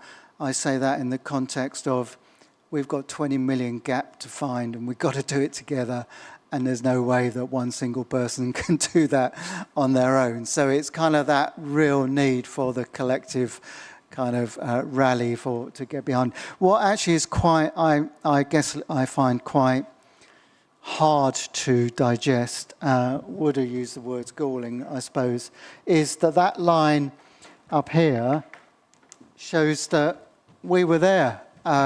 If it wasn't for the negative settlement, certainly once we bring in some of those mitigations, we would have had a 3-year balanced budget, which a 3-year balanced budget would have been in a fantastic place. And that would have been a 3-year balanced budget with no increase in government support. But obviously it's gone the other way. So we've got a 3-year balanced budget with no increase in government support. That is what that line is. Obviously you can bring those in below and you can see how it's balanced, which would have been a great place to be. But anyway, we're not. Sorry, Pauline, your question. Yeah, was it just a factual question? Did you say that you think any new debt... Sorry, yes. Right, from the 1st of April 2028, all additional, all new DSG deficit arising after the 1st of April 2028 will not fall on the local authority. It will be picked up by the government. So do we have some mechanism, I mean, it's a bit early yet, but do we have some mechanism to protect ourselves so that as much as possible appears after 1st of April 2028? If you can. Because at the moment you've got no control over the DSG deficit, really, have you? It's... Sorry, can you say the question again, please? So at the moment I understand that the DSG deficit is built up by somebody else and we just have to pay the bill for the interest. Is there any way, any control you've got to try and stop the DSG deficit getting worse and push as much as possible until after 1st of April 2028 to benefit our ratepayers? Yes, the answer is absolutely. So this was all the work of the safety valve. So work went on before that, but we're part of the safety valve. The part of the safety valve programme is not only getting government support, but it's kind of a check and balance so that we're doing all the things we can do to manage down costs and contain demand and intervene early and have the right systems in place. Part of that is to do with that slide I talked about, is about self-sufficiency, so having sufficient provision within the borough and in the right places and resource units we talked about, because the alternative is not only less of a good outcome for the child, but it's the most expensive, is where the child gets transported to be on the borough high cost private sector placements. So that's obviously one component of many within this, trying to do what we can to contain costs. But absolutely, and you'll see in the revenue monitoring when it comes out that our forecast for the SEND deficit increase in year is now about £4 or £5 million less than we initially thought. So although it's still staggering, it's still high, and it's still heading for over £50 million, to kind of, make that sort of dent in it is obviously encouraging in the context of a very difficult position. I had a question completely unrelated to most of what we talked about tonight, but in previous budget sessions when we were looking at capital programs for some of the schemes, and this is where George runs out the room. I can come back. I wanted to ask about, we've seen a lot of news coverage and stories and coverage on the solar farm being delayed potentially again, or some of the capacity, but there seems to be a lot of kind of noise around when the grid connection might happen or anything else, which might, does that have any impact on our capital, our revenue, our income streams? Have we modelled that? Do we model it? Can we model it? Or is it just one that we'll have to leave in and then change? Because that's a massive amount of money and a business case that is solid, but if it's not going to be connected to the grid, are we delaying it? Does that mean we're delaying the borrowing? Does that mean we're delaying the capital? Does it mean what impact will this have on all of what we've discussed here? Okay, I'll get to the end point, none, and now I'll explain why.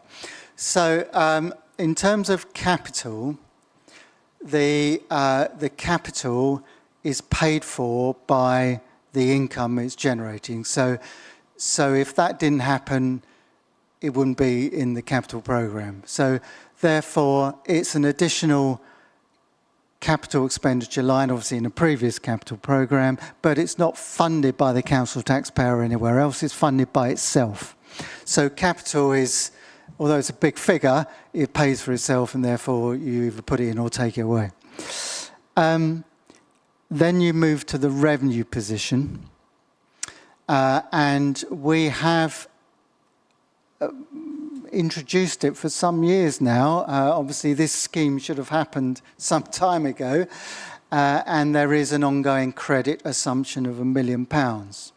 So in terms of the ongoing position, if it all fell away, then that £1 million would no longer be available, and we would have to, that would be a growth bid that would come into the MTFP.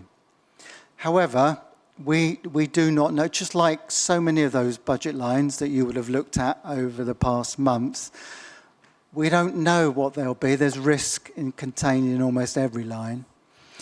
And what we are certain of is the date of partial connection, and we're less certain of full connection. It is possible, because we've been given this assurance before, I'm not saying the likelihood of, but if the partial connection is given at the level that we previously were, it's just for a longer period of time, then nothing changes. However, if it's less, then not only is it less, it's less for a longer period of time. Does the business case stack up? So then we would have to flush all that through the model to see what we're currently using, the equalisation. Does it actually turn round? Will it generate £1 million? Is it safe to generate £1 million on average over the 40 years? Or do we have to take a more cautious position?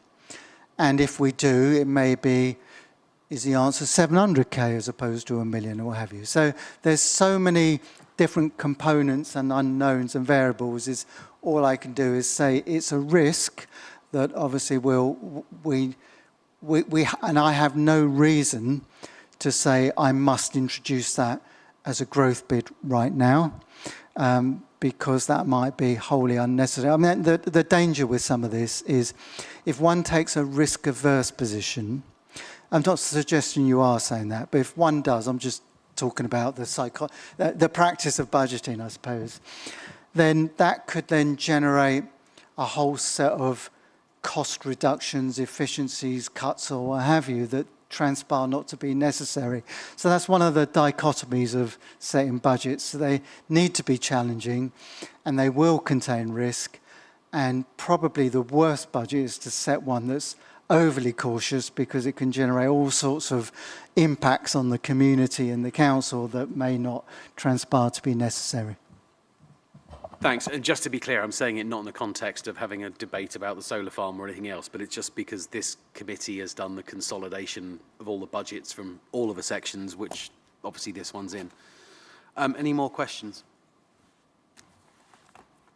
No? Okay. So back to the recommendations then, recommendation, which is laid out on page 11, to note all of the updates that have come through that form part of the final budget submission to Council, which is in February next month. Everyone happy to note? Great, thank you. And before we kind of move off onto this next item, can I, on behalf of the committee once again, for the minutes, echo, and I hope all support the thanks to you, and I know you say it's a team effort, but a lot rests on your shoulders. Can I mark our thanks to you and everyone that's been involved in putting all of this together, and the updates and the huge amount of data that's been presented to this committee, and please pass back our thanks for everything that's been done for that and the work ahead, especially with the, shall we say, constantly changing background that you face yourself in over the last couple of months. Well, yeah, there is that. I was trying to steer a middle line on that. But yeah, if you could pass on our thanks from everybody here for all of the work that's been done. Thank you, Chairman. And obviously you'll have the opportunity to write your letter that will be incorporated within the MTFP submission. And feel free to stay. I'm going to assume you want to make a sharp exit. But feel free to stay if you wish. Thank you very much indeed. And with that, we're going to move on to the next item on the agenda.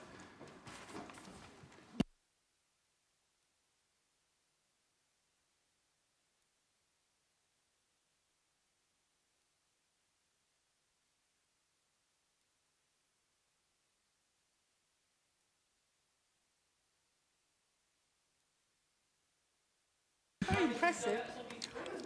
I'm not going there. Right, on the next item is the update on the 2026 waste collection and street cleansing, which is page 23 of the agenda pack. Have we got Pam online for this, or is she? Oh, you're there. Excellent. Nice to see you. Thank you, you too. Brilliant. Thanks, Chair. I'm just you. going to present to you the update from the BIFA waste collection street cleansing contract mobilisation, which will go live on the 1st of June this year. Just bring the slides up now.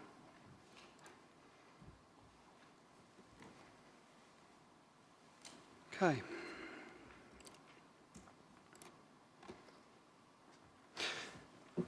Great, okay. Thanks very much indeed for the opportunity to update you. Members will recall that over the past year and a half, we have presented to you, as well as executive and full council, in terms of a number of updates. I've just pulled out 4 key ones. So in April 2025, we, following the procurement close down, we presented the evaluation conclusions to full council, which then led in naturally to the award to BIFA and the start of the mobilisation in earnest in May 2025. We provided an update in July 2025 just on mobilisation, which outlined the shape and the form of what was going to happen, and also a progress update. And then more recently, middle of December, provided an update in terms of the change to the narrow roads, which was ratified by executive last week. And thank you for your helpful comments and feedback from that, which helped shape that report. So let's have a look at the waste collection and street cleansing, where we are now and where it's going to be from the 1st of June, and the benefits, the positive benefits that we're going to realise as a council, but also residents will also see. Social value does feature pretty heavily throughout the contract in terms of specification. That's just not reporting in itself, but more tangible outputs, such as recruitment of care leavers, recruitment of local people, and recruitment of apprentices. That's only a few that BIFA have put in their submission. And that reporting will come through in terms of all the KPIs, etc. All our fleet will be new, and that will comply with the latest legislation on clean air, and that will naturally help in terms of reduction of carbon. And on the vehicles, there will be cameras and CCTV. There are cameras and CCTV on existing vehicles, but the benefit of this, cameras at the front, side, and rear, will be centrally interrogated by BIFA's control centre. So they're able to look at every single contract that they hold and individually assess individual vehicles to observe behaviours. So that's driver behaviours in terms of how they're driving, where they're driving, and also crews, how they're collecting. Are they collecting in a safe manner? And that helps us immensely in terms of our contract management as additional layer over and above our health and safety checks that we undertake. It also helps improve performance. The focus absolutely is on right first time. We want the avoidable contact to stop and improve customer service and customer expectations. In terms of garden sacks, currently the contractor Veolia travels around all the roads in the borough, collecting garden sacks and also brown bins. What happened from the 1st of June onwards is that garden sacks or residents will be able to go onto the website, report when they would like their garden waste sack collected on the appropriate day, and then that will be collected. That increases our efficiency, reduces our fuel, but it also reduces the impact in terms of potential miscollection because the BIFA know exactly where they need to collect.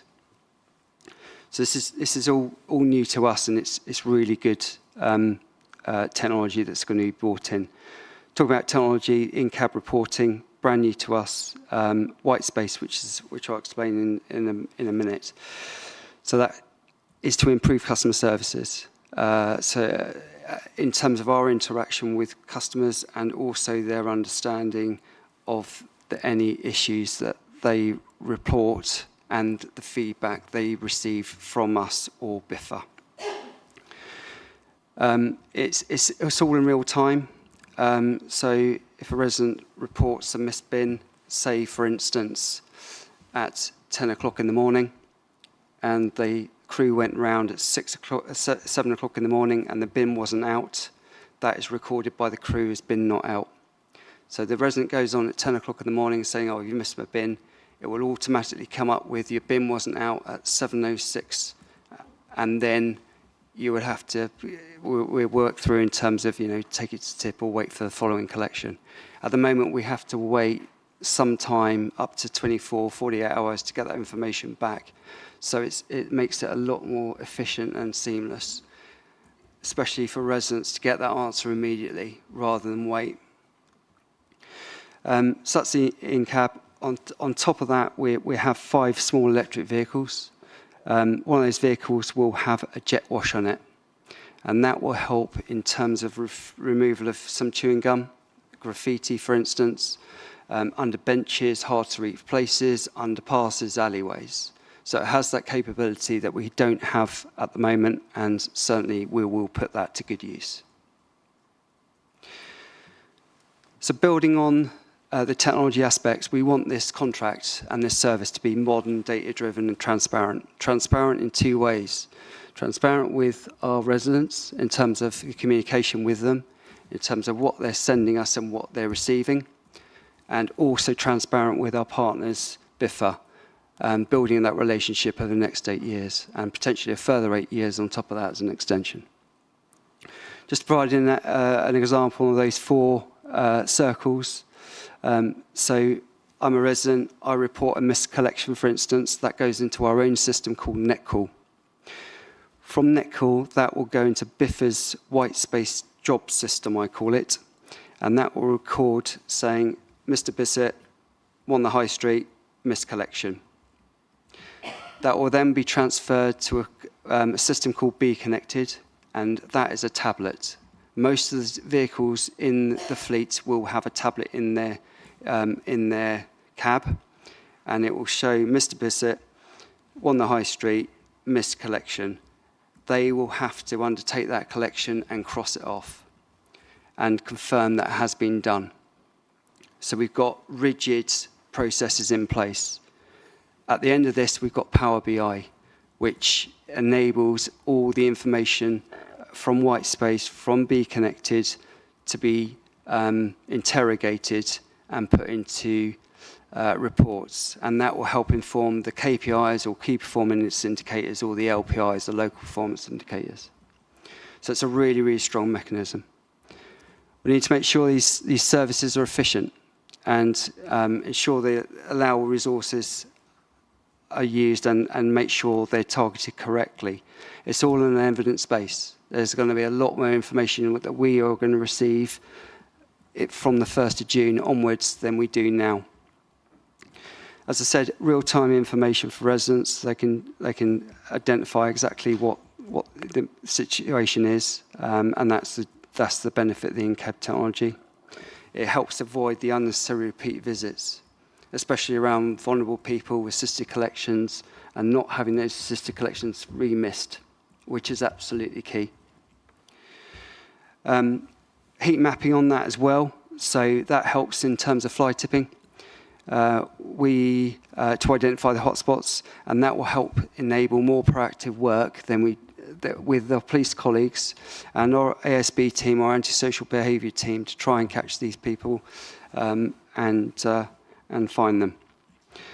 The other point is around jet washing, which I've already mentioned as well, and targeting those areas. So if there are areas in particular wards that need to be addressed, and then we can just deploy and resolve those. We've come a long way since we first started this about 2.5 years ago. We're in the final 4.5 months. We've covered a lot of ground, but we are on track. I won't go through this slide in its entirety, but I'll just pull out 1 or 2 at the moment. So finalised routing, which I'll just focus on in a second. And the other one is around comms as well, making sure the comms to residents are absolutely clear, they're on time, and they clearly explain what actually needs to happen when. So we're putting a lot of work into that. That's ourselves as a council, especially around the 500 houses or so around narrow access, but also the potential change of collection days for around about less than 6,000 properties. So on day 1, people are absolutely clear in terms of what's going to happen. And that is the same approach that we did in terms of our alternate week collections, when we pretty much changed the majority of the borough from different days and different weeks, and it worked really, really well. So we're working really closely with BIFA on those points. We will, of course, keep you updated. We've got ONS again in March, and we will update you either by written before that or after that, and all the way post-implementation. So in terms of key deliverables and progress, we are working closely with BIFA on a daily basis.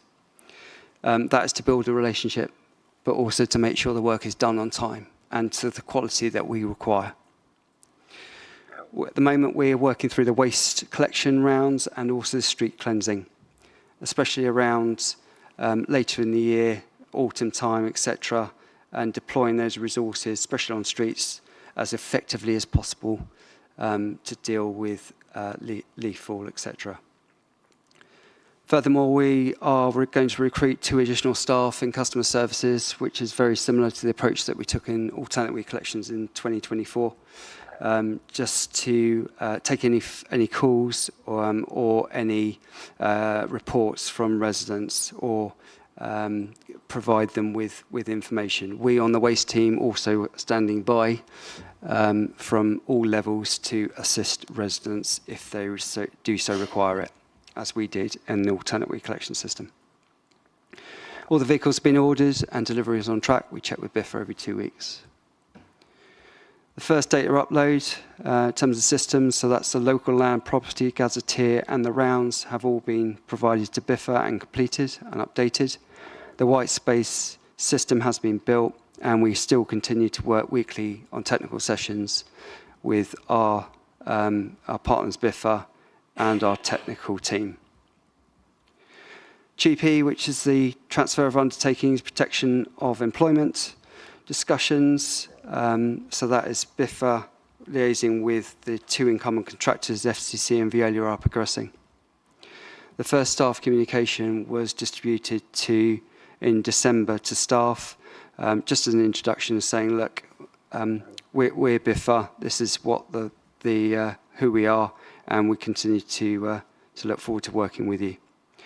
So that gives us some insurance around that. In terms of project IT and the comms plan and the scope, those have all been signed off. So we're in a really good place and we're sticking to those timelines, and also the financial processes for the first year have been agreed, including the invoicing, which will happen on a monthly basis. Overall, the contract has to be monitored. It has to be monitored closely. It will be monitored closely by my team. In addition to that, the number of reports and KPIs will ensure that we get the right information to where it needs to, including ONS, especially around the KPI sessions which are held. And all the contract management arrangements have been put in place as agreed through the contract and the specification.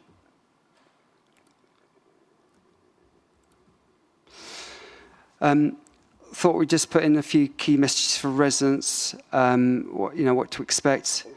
It's business as usual from go live.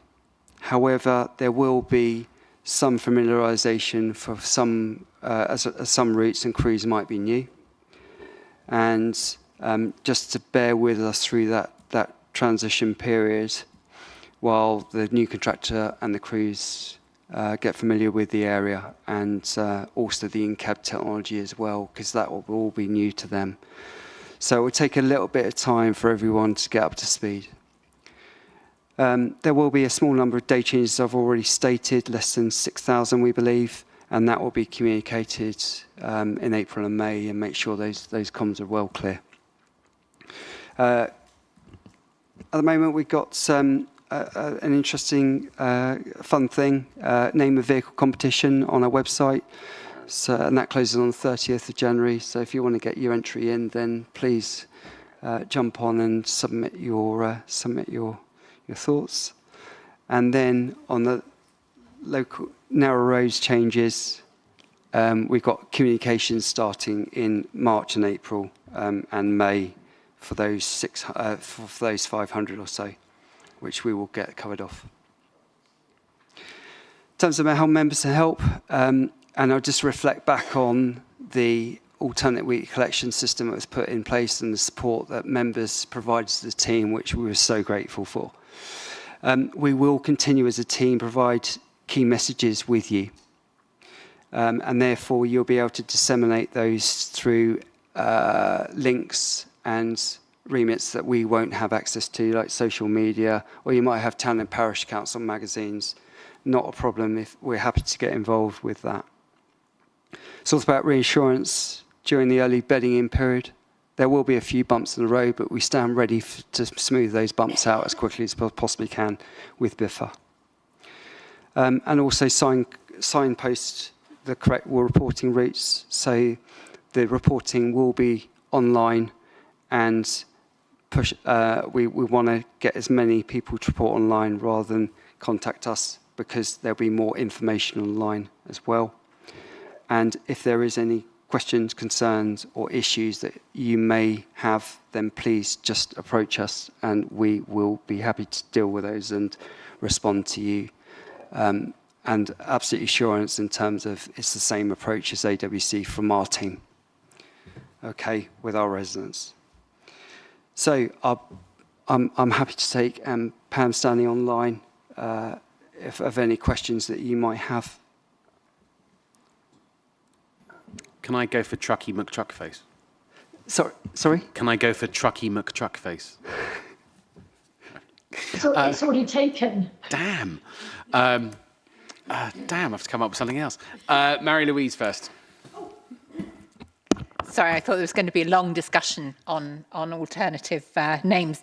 I would recommend the if you're looking for inspiration, the map of the Scottish Gritters, where they have shown some serious talent in choosing names.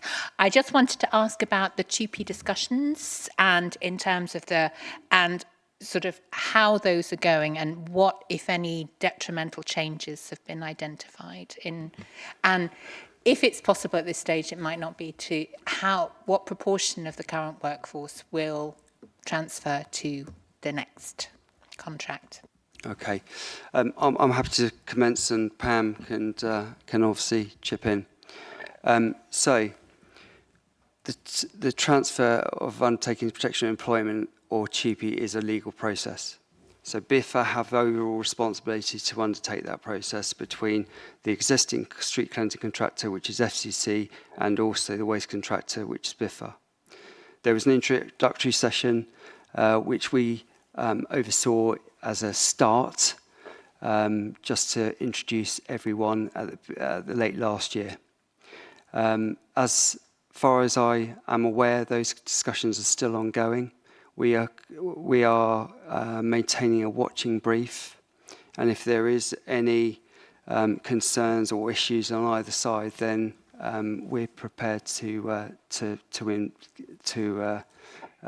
get those addressed in a little bit more detail if needs be. I think that was your first question. Second question, Marie-Louise, sorry. Do you have any sense of what proportion of the current workforce will work in the next contract? Like continuity. Yeah.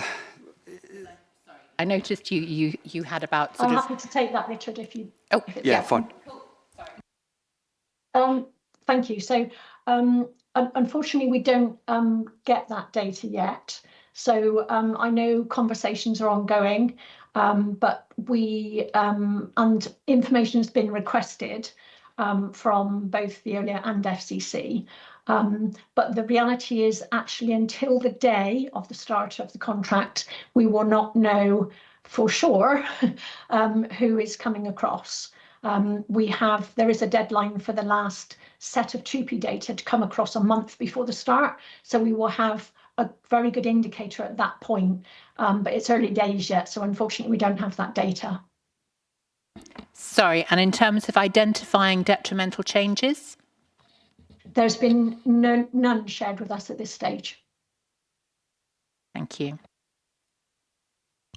Catherine. My questions were really operational questions.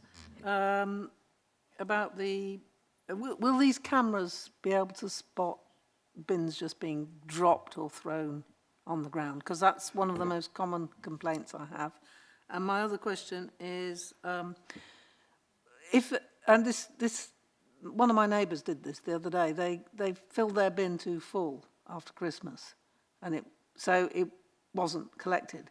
Would they be able to report a miscollection and then put it out again with less rubbish in and get it collected that day? Because that, again, is another thing. If you've got to wait a whole 2 weeks before your overfull bin gets emptied. Yeah, thanks for those. Okay, in terms of bins dropped, what we've clearly done in the specification, we have outlined in terms of the manual handling of all our containers, and they should be placed down by the bin in terms of food waste caddy and not dropped, and that goes for all the other containers as well.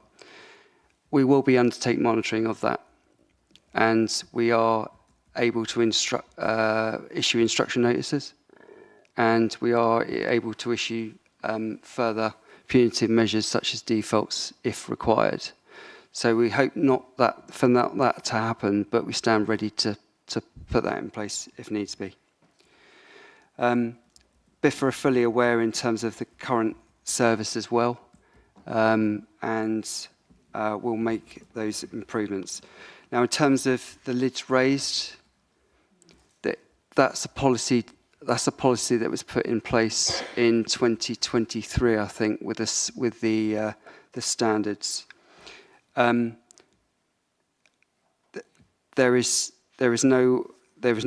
won't be any current way, or there won't be any way in terms of reporting the bin, taking out the material, reporting the bin as missed, and then putting something back in, because the crews will log it as overfull. And therefore, it will be down to the tip or waiting for a further amount of time.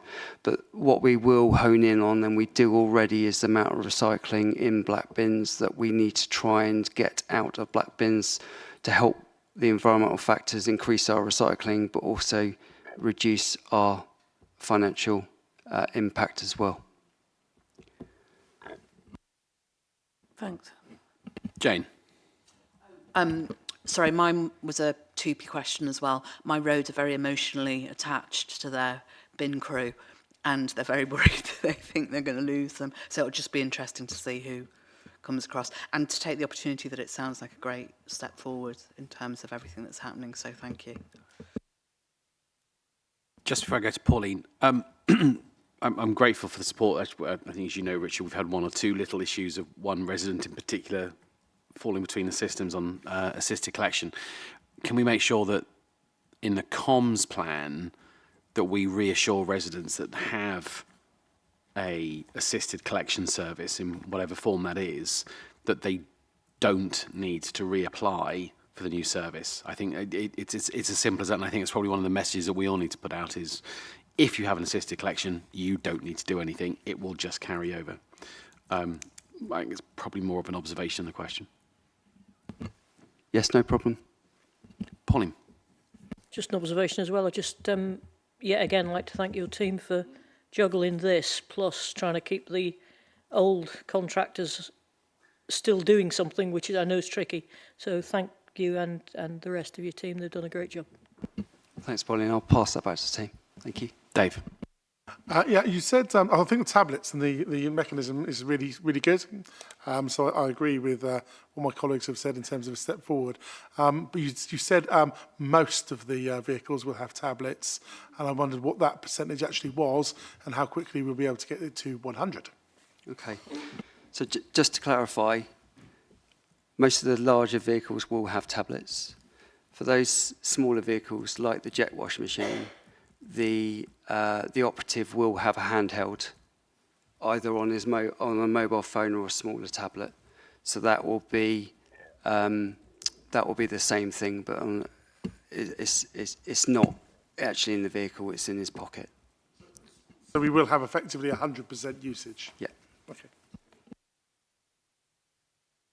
Anything else? Mary-Louise. Sorry, one operational question from a resident about the brown bags having to apply or needing to apply online, which is fine. I can see the rationale for that, but that doesn't apply to the brown bins. You wouldn't have to apply every week, whatever, to register you wanted your brown bin collected. Yeah. Thanks, Mary-Louise, for clearing that one up. So it will only apply to the brown paper bags or sacks and not to the brown bins. So the crews on their in-cab technology will be able to see in a road who has applied for or who is subscribed for the brown bin, and then they will be able to take it. If they haven't subscribed and they've put it out, then it won't be taken. That will be reported to us, and then we'll send them a letter, and we'll get in touch with them to say you've put it out and to subscribe, and therefore that will help in terms of the efficiencies and also income levels. Just on that, I think I've made the point on this before. My old brown bin had, I don't know, 8, 10 stickers on it for the garden waste. Are we where are we on things like electronic registration, so people don't have to wait for a sticker? Because I know last year it took 10 days and I forgot. And then also, then I got really annoyed at my own bin hadn't been emptied, and I realised it because I hadn't paid for the service, which I rapidly did. Are we looking at making this easier for residents around things like continuous direct debit, electronic licensing, so you can just go ahead and apply and it's instantly done? If we've got the in-cab technology, presumably we don't need to have a sticker. It'll be a bin collection service. How are we going to use technology to help become more efficient and actually reduce some cost in the back end of processing a cost of a sticker? But we've talked about this before, but are we anywhere down that path yet, or is that to come? Okay, I'll be able to answer part of that for you, Chair. So in terms of sticker, there won't be any stickers for this year coming because it will all be logged on the in-cab technology. So in June, if they approach your house, they will be able to check in terms of that person has actually paid for that subscription or not. In terms of the direct debit question, I'll have to respond to you separately. I need to do a bit of digging on that one, if you don't mind. Pam, do you want to come in as well? Help if I was had my microphone on. Just in terms of the question of the stickers, I just wanted to add that actually I think if we could ask for your help, because what may well happen is a number of residents who are currently able to get that service for free, if they have some other kind of sticker or whatever, where it's more difficult for us to manually check those, because the new system will be so much slicker and we will know exactly every single person. We may get some complaints and some responses from residents when they realise we will no longer be providing that service for free. So it's a very small minority. Most of our residents are fantastic with paying for the service. But I think some support from yourselves would be much appreciated going forward when we do come across a very small number like that. Okay, Caroline. Just a quick one. The brown bags, I buy them and I still have a brown bin, but I don't need to report that the brown bags will need collecting when you come round to collect the brown bin as well. We've got quite a large garden-ish. Yeah, no problem. If you've got a brown bin and you buy some additional brown bags, just place those brown bags next to the brown bin and it will all be collected in one go. Yeah, because quite a few people do that as well. Okay. Thank you. I was going to say, get you with a large garden. Catherine. Yeah, I just thought of another operational question. Next door to me, I have 4 houses that all put their bins in the same place. How will the bin men know that somebody hasn't put their bin out? I take it it's around garden waste bins, is it? No, this was back to the black bins. Okay. Because you were saying that they would log it as not put out. Yeah. So what we encourage our residents to do is to label their bins with a house name or number. And that helps also if they go missing, because then they can find them easily or get returned quickly, rather than having to pay £40 odd to get it replaced, as it were. Right. Okay. Great. But yeah, mine's labelled. Yeah. And I will encourage people to look. Yes. And I don't know whether all those 4 are actually, but. And that's probably a message that we continue to drive in our comms. Incidentally, where I live, it's all house names, so it costs a bit more to label them than just buying a number. Air fixed paint works a dream. I did it myself. Yeah. I used the on Sharpie. It's £2.50 for 4 labels, yeah? So we managed to do our whole... Oh, it's all right. Mine's the... But I think it's one of those, it is the little details like that of, not screw fix paint, air fix paint, but there is that little details of using it as an opportunity to remind people, hey, it's really good if you do label your bin. I know we saw I can't remember last time I saw a bin when I've been walking out that hasn't got a number on it, because people get quite protective of their bins for the reason they don't want them to go off elsewhere. But it is one of those good opportunities to remind people, just put a label on your bin or Tipex or, something else. Okay, going to move on. Thank you very much for the update, Richard and Pam online. It's great to see how this is progressing. So I guess the next update that we'll hear will be, as you said, March, the next meeting. But thank you for all of the work that's going on, and as Pauline mentioned, for keeping the current contractors going and onboarding the new ones with everything that's going. It will, it's hopefully we'll hear nothing and see nothing, and that's a good thing. Thank you very much. Right, we're going to move on to the next item on the agenda, which is the Emergency Planning Service Annual Update on page 35 of your agenda packs. Harry, excellent.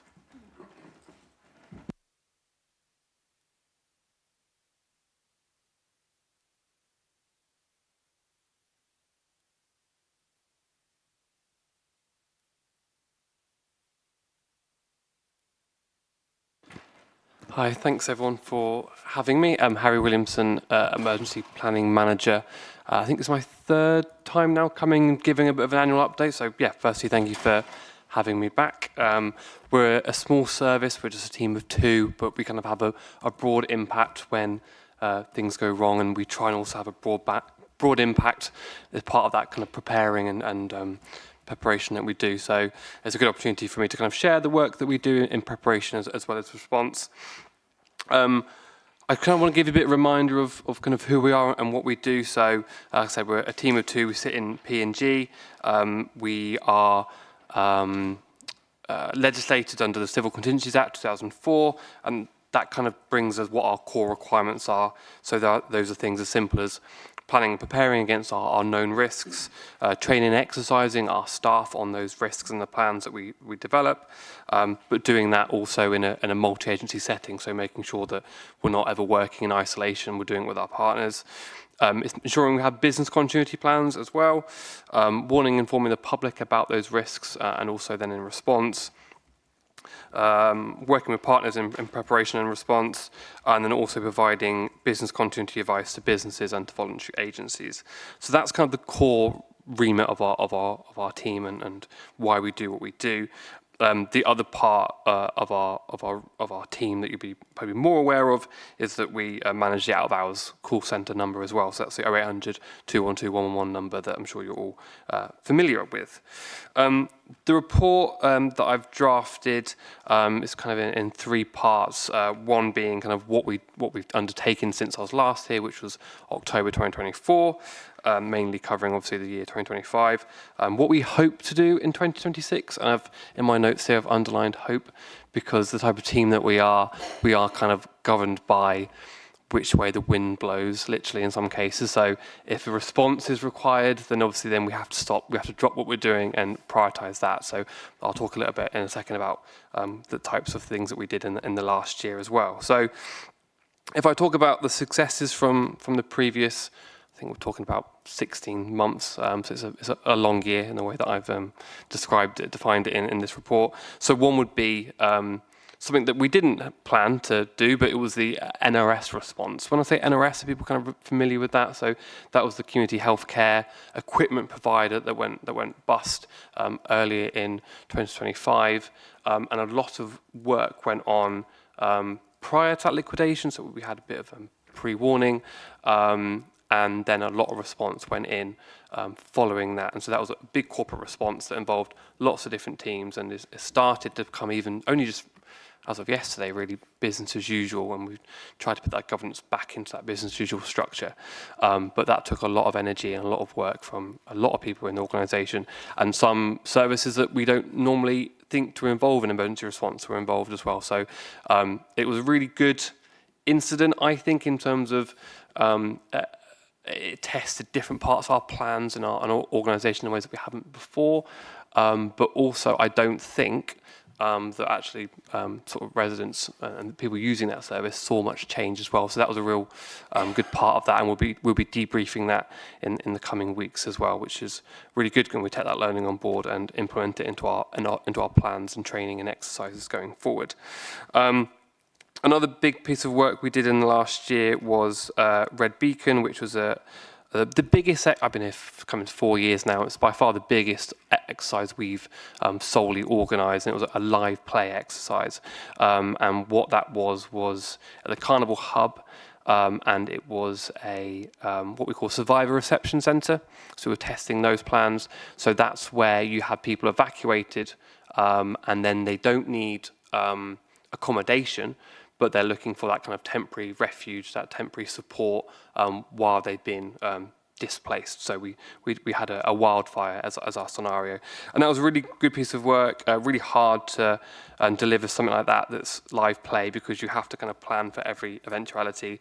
We had really good involvement from lots of different voluntary agencies, either supporting the delivery of that centre, so we had the British Red Cross there. We also had lots of voluntary agencies supporting in being the role players, so the evacuees, so organisations such as Casualty Union, who are completely designed as a charity to support in that live play. So a lot of amateur dramatics were involved, which is really good because it made it very realistic. They take that role extremely seriously, more seriously than I realised when we brought them on. They were excellent.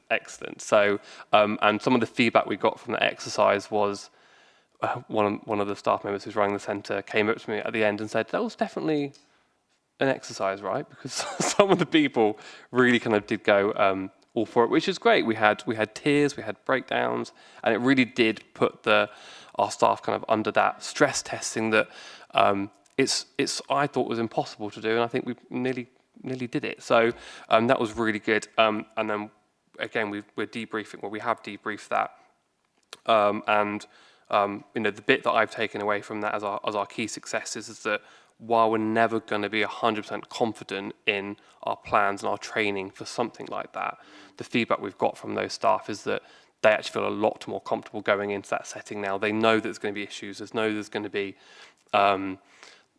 you're never going to know what types of people, what types of support they're going to need, and what type of incidents are going to be. But they all felt a lot more confident knowing that what that scope could be, and kind of what the structures and even what the room would look like. So that was really positive. So we tried as much as possible to keep it realistic. So for example, we opened the doors and said, the evacuees are turning up in 30 minutes. The room needs to be prepared. Here you go. So yeah, it was really successful.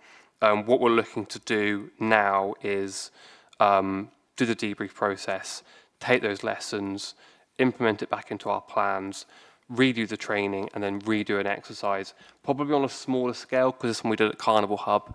And actually, wouldn't it be convenient if we had an incident right next to one of our places of leisure facilities that we can take over? But actually what we want to do is look at how we'd use more community-based facilities, because what happens quite often in an incident is that the fire service or the police will say, "We're in this building. This is where the centre's been set up. Please come along and coordinate it." It's very unlikely to be. We have 200 people standing around. Those coaches are ready to take them. Pick one of your places of leisure facilities, and we can take over that. So we want to play that out, and it'll be a little bit more uncomfortable for us because actually it's going to potentially be a smaller space. Maybe it's going to be a single room. Whereas when we think about our places of leisure facilities, they're great in terms of breakout spaces, quieter spaces that we could utilise. If we have a nursing mother, or we have someone with certain types of disabilities that maybe find the room kind of overwhelming and overstimulating, which we did get as feedback because we had CLASP supporting the exercise as well, and that was their feedback, that actually it was very overstimulating, and it would have been good to have a breakout room. It's one of those examples where I call it exercise-itis, where we booked a one room within Places Leisure, but if it was a realistic incident, we'd take over the whole place, because what you don't want is someone who's been evacuated, going through that trauma, mixing with, let's say, a school trip of children going to the swimming pool. We don't want to have that mixing. So, but like I said, it's a bit of a perfect storm if we could get one of those centres and have people evacuated close to it as well. So that was really good. So yeah, looking to repeat that, and doing so in a way to engage with the community groups. So probably looking at engaging with the town and parish councils to see kind of which of those would like us to host us, and we've got a few in mind who have said they're interested in the past. So, yeah, that was really positive work that we've done, and that's tied in a lot to the Grenfell recommendations as well. So, obviously, you'll be aware of that incident, and the Phase 2 report came out sometime last year, it might have been 2024 actually, and one of the requirements there was making sure that councils have the ability and have the staff trained and have a way to deliver that capability at a short notice. So I'm a lot more confident we have that provision now, which is great, and also the staff we've trained up to do that work is a lot broader than the staff that we used to have before. So we have a team of about 15 duty officers that are volunteers, are staff members, but they're volunteers. But we've now got a pool of about 35 people, so a lot larger. And also as part of this exercise, we built more connections with people like the British Red Cross, like the Casualty Union, Berkshire Search and Rescue, Hampshire and Berkshire 4x4 Society. I'm probably missing someone there as well, but that we can now draw upon that makes us more resilient, because actually as a local authority, we only have so many staff that we can call upon, only so many staff we can train. So actually using these agencies that, like British Red Cross, that have a national capability, and regional kind of volunteer groups who are trained to that standard, drawing upon them as well as our own staff is a real plus. So that was a real good positive from last year. And then things for this coming year, I'm hoping finally that we'll start delivering on community resilience, because that's a few things we've talked about in the last couple of years that we haven't quite been able to get hold of and do properly. It's always been a bit piecemeal. I fear in 2026 it's still going to be piecemeal, but there's a lot more pieces to that piecemeal than there previously has been. We're getting a lot more direction from government in terms of, I probably shouldn't be saying the word community resilience anymore, it's actually more like whole society resilience, so they're kind of changing that, and that's come out in things like the Strategic Defence Review. We have a bit of funding from the Thames Valley Local Resilience Forum, which is the partnership of all the different emergency response organisations in the Thames Valley that come together, and there's a shared pot of money. So we're going to be commissioning out some community emergency boxes, and what that's looking like it's going to be, because we've engaged with our town and parish council to see what they would like those to be, and it's probably going to be types of equipment that offer that refuge in things like power loss, fire, flood, and allow people to have that kind of safe refuge at some of these kind of centres that are dotted around our borough. So that's really positive. I've talked about the exercise. Town and parish councils we worked with them last year on an exercise to help them develop their community emergency plans. So we'll continue to engage with those organisations and give them our expertise and to help them deliver their plans. We're going to a national consortium for societal resilience workshop. We are redeveloping our rainbow plan, which is for schools. And this time, when I first started, it was one of the first plans we had to update, and it was one of those where we went, update it, send it out. I'm really keen this time around that we do a consultation on it and say to the schools, what do you want to see in this plan? What parts of the plan are working for you? Which parts aren't? Because I'm conscious that it's a very detailed and complex plan that we're giving to schools that maybe haven't got those emergency response skill sets, and then also maybe haven't got the time to sit down and develop it. So we want to make sure it's done in a way that's accessible for them, but also still a useful plan. So kind of trying to change that mindset a little bit around asking them what they want from us, rather than going, here's a plan, off you go, use it. And then also with community resilience, I think we need to be better around, like I said before, we're a team of two, and actually community resilience is way bigger than just emergency planning. Community resilience is probably something that a lot of the different services in the council are already doing in some different ways. So for example, we're looking to work with the climate emergencies team while they're obviously focused a lot on mitigation. A lot more is now thinking about what does climate resilience look like, and actually there's probably quite a lot of overlap there. So using that as a bit of a springboard to kind of go, what other services in the council can we kind of work with to deliver these community resilience functions, but doing so in a more of a collective way. That is going to potentially be quite a hard task, but we can start with the climate team, one way to do that. Other parts for 2026, strengthening our business continuity arrangements, strengthening our governance because things are still quite piecemeal when it comes to those kind of elements. We have further emergency plans that we're going to be developing, further training and exercising. We did a lot of training exercise in 2025. If you look at the report, it's quite lengthy on that, so continue to deliver on that work. Then lastly, but by no means least, Martin's Law, the Protect duty, will we continue to support the organisation in delivering the duties to that, which I think is, we have got deadlines for April 2027 to make sure those are implemented. So that will be a big work stream that will continue on as well. Happy to pause there for questions. Great, thank you, Harry. And it's, I think it's a really important update because it's one of those services that nobody sees unless they absolutely need it. And when they do need it, it's brilliant to hear that the work that goes in to make sure it's ready when it is. Although, I guess as a community resilience and all the work that we're doing, your colleagues down on the south coast are a little bit busy with all of their civil contingencies around bananas, avocados and chips on beaches at the moment. Questions? Pauline. Thank you, Harry. That was very interesting. What's your biggest risk?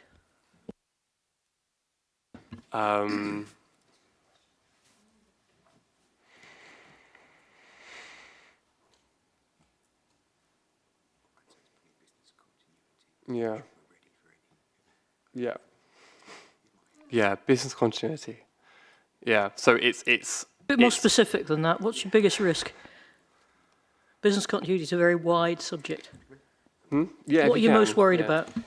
Yeah, well, I think, yeah, I mean, there are lots of, obviously, a bit of an idea about business continuity. There are lots of factors, some of which I wouldn't want to go into a public forum, to be honest, but happy to discuss that with you outside of this forum. But I think, whether that's impacts on the places that we work, impacts of other infrastructure, we need to be prepared for that. And that presents a real risk for us, risk that's mitigated, but nevertheless a risk that we continue to review. Harry will explain that annually we review our business continuity plans to make sure that we are prepared for that situation if it does happen. That gives assurance and confidence that we are ready. Okay, I'd be interested in actually understanding what your actual biggest risk is. I understand why you might not want to advertise it. I presume that I've run business continuity teams before myself. I presume you have a series of things that keep you awake at night and you're busy ticking them off. Yeah, and I think, I guess on that biggest risk, I understand there's been a private briefing before that's been done offline, if that's enough of a clue. The way that we format our business continuity plans is it's based not necessarily on risk, but the impact. So, for example, loss of property, loss of phones, loss of IT, a loss of people, because actually, if we lost, let's say, Shoot End as an easy example, if we lost Shoot End from the business continuity perspective, obviously we will care about why it happened and the recovery process, but in terms of making sure our services can continue onward, it doesn't matter if it's flood, fire, ghost, rats, it doesn't really matter. So that's the business continuity bit, and then actually the more risk-based bit is then the emergency plans, which is kind of where we have specific ones for certain risks. Yeah, I used to like making up the scenarios. It was particularly fun. But I'd be interested in having a further chat on it. Yeah, no, happy to do that, yeah. Catherine. How happy are you that AWE are doing their job in terms of resisting planning applications in the DPZ and fighting appeals? I would say it's a collective effort before we give AWE all the credit. So that was one of the other things that was, if you look in the report, there's, I've mentioned the appeal we had in February last year, and that was a big collective effort between AWE, the Office of Nuclear Regulation, ourselves, and West Berkshire, and I was doing a lot of the coordinating for that as well. And that took me offline for quite a lot of time. I was only even being in the back in this room gives me that kind of trauma again, because it's a really hard thing to be that cross-examined. It's the second time I've done it now. And a lot of work goes into that, even though I was only on the stand for a couple of hours. A lot of work goes in because actually the types of topics we're talking about are very complex. That inquiry we had, the appeal we had February last year, has really helped give us that grounding now of going forward, because it was assessed by Secretary of State, which gives us a bit more strength going forward for subsequent applications that we're likely still to see. I couldn't bear to listen to that appeal for, well, I listened for about a day, I think. And after that, I just couldn't. But I'm very glad it went the way it did. Thank you. Pauline. You made me think of something, actually, Catherine. How often do you test your cascade, both for nuclear and also for the prison in Woking without and Broadmoor? Yeah. So I remember a few years ago that wasn't very good. Broadmoor's changed. So Broadmoor hasn't got a cascade anymore. So it's now delivered by the Thames Valley Police alerts. Okay. So you should sign up to those, and that's how that would be done. I say that we would still do some form of cascading. We'd do our warning and forming, but it's no longer person A rings person B, rings person C. So that's what the plan for that is. The AWE, that we last tested, West Berkshire coordinate that. That was last tested, I think, 3 years ago. So I think they're due another test this year. It was called CallX, and that involved our customer service team getting that call, and then the call then came to us, and then we reported back to West Berkshire to say we've received XYZ message. Since then, there's been a change in, or an addition to that alerting process. So before, it was done by BT landlines only, which isn't the most robust, because I haven't got a landline personally. Exactly. And then we also have the government emergency alerts, but that does take time. That they're trying to develop a way for it to be shorter, but the certain decision makings have to go in. So that isn't quick either. But thankfully, what's now come in place is West Berkshire have a text alert system. So again, that's the route to go down. I'm pretty sure we did communications on that when it came out and supported West Berkshire's comms. And that's for residents to go on it and sign up. And so that's as quick as the BT landline system. And they're due to do a test of that shortly. I think they might have even done a small pool test. I think they're due to do a wider test at some point, but I can find that out and share that if needed. That's something that sometimes doesn't work very well, in my experience. Just on that, what about where you're close to, I mean, I think in my own ward in particular, we share a border with a different borough. So if you're in an area, Wokingham without has Broadmoor in it. So if Bracknell Forest is, I guess, the lead authority, given its proximity and its location, and you've got residents that, by virtue of what side of a white line they're on, are either in Bracknell or Wokingham. Well, I was going to say, the old cascade doesn't work anymore. It's obviously being switched off. The 10 o'clock alert, the 10:30 alarm on a Monday morning obviously hasn't worked for years, but you could set your watch by it, apart from when it went off early. But you've got these alerting systems, which for the majority of people who live well within an area, like within the middle of a borough, probably okay. But where you've got kind of Burfield, Aldermaston, Broadmoor, where you've got people where you've got close proximity and it might be in a different borough. How do we advise residents, I guess is what I'm trying to say, on those alerting systems? Do we need to say, if you live here and you've got Aldermaston, then you need to sign up for West Berkshire if you live here, and you need to sign up for Bracknell if you're here? How do we make this process easier for residents, or am I overthinking the scale of the problem?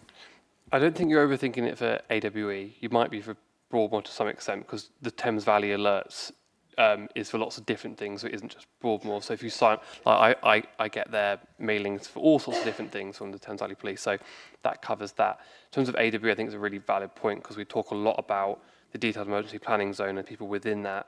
But the difficult bit is that if I should say it's a very unlikely risk of occurring, if that area went into lockdown or into shelter, you start to have displaced people in different places, people that might want to get back to their home, people that might want to, who are at work and then want to leave back out. So that's one of the big issues when we talk about the public inquiry and the appeal, sorry.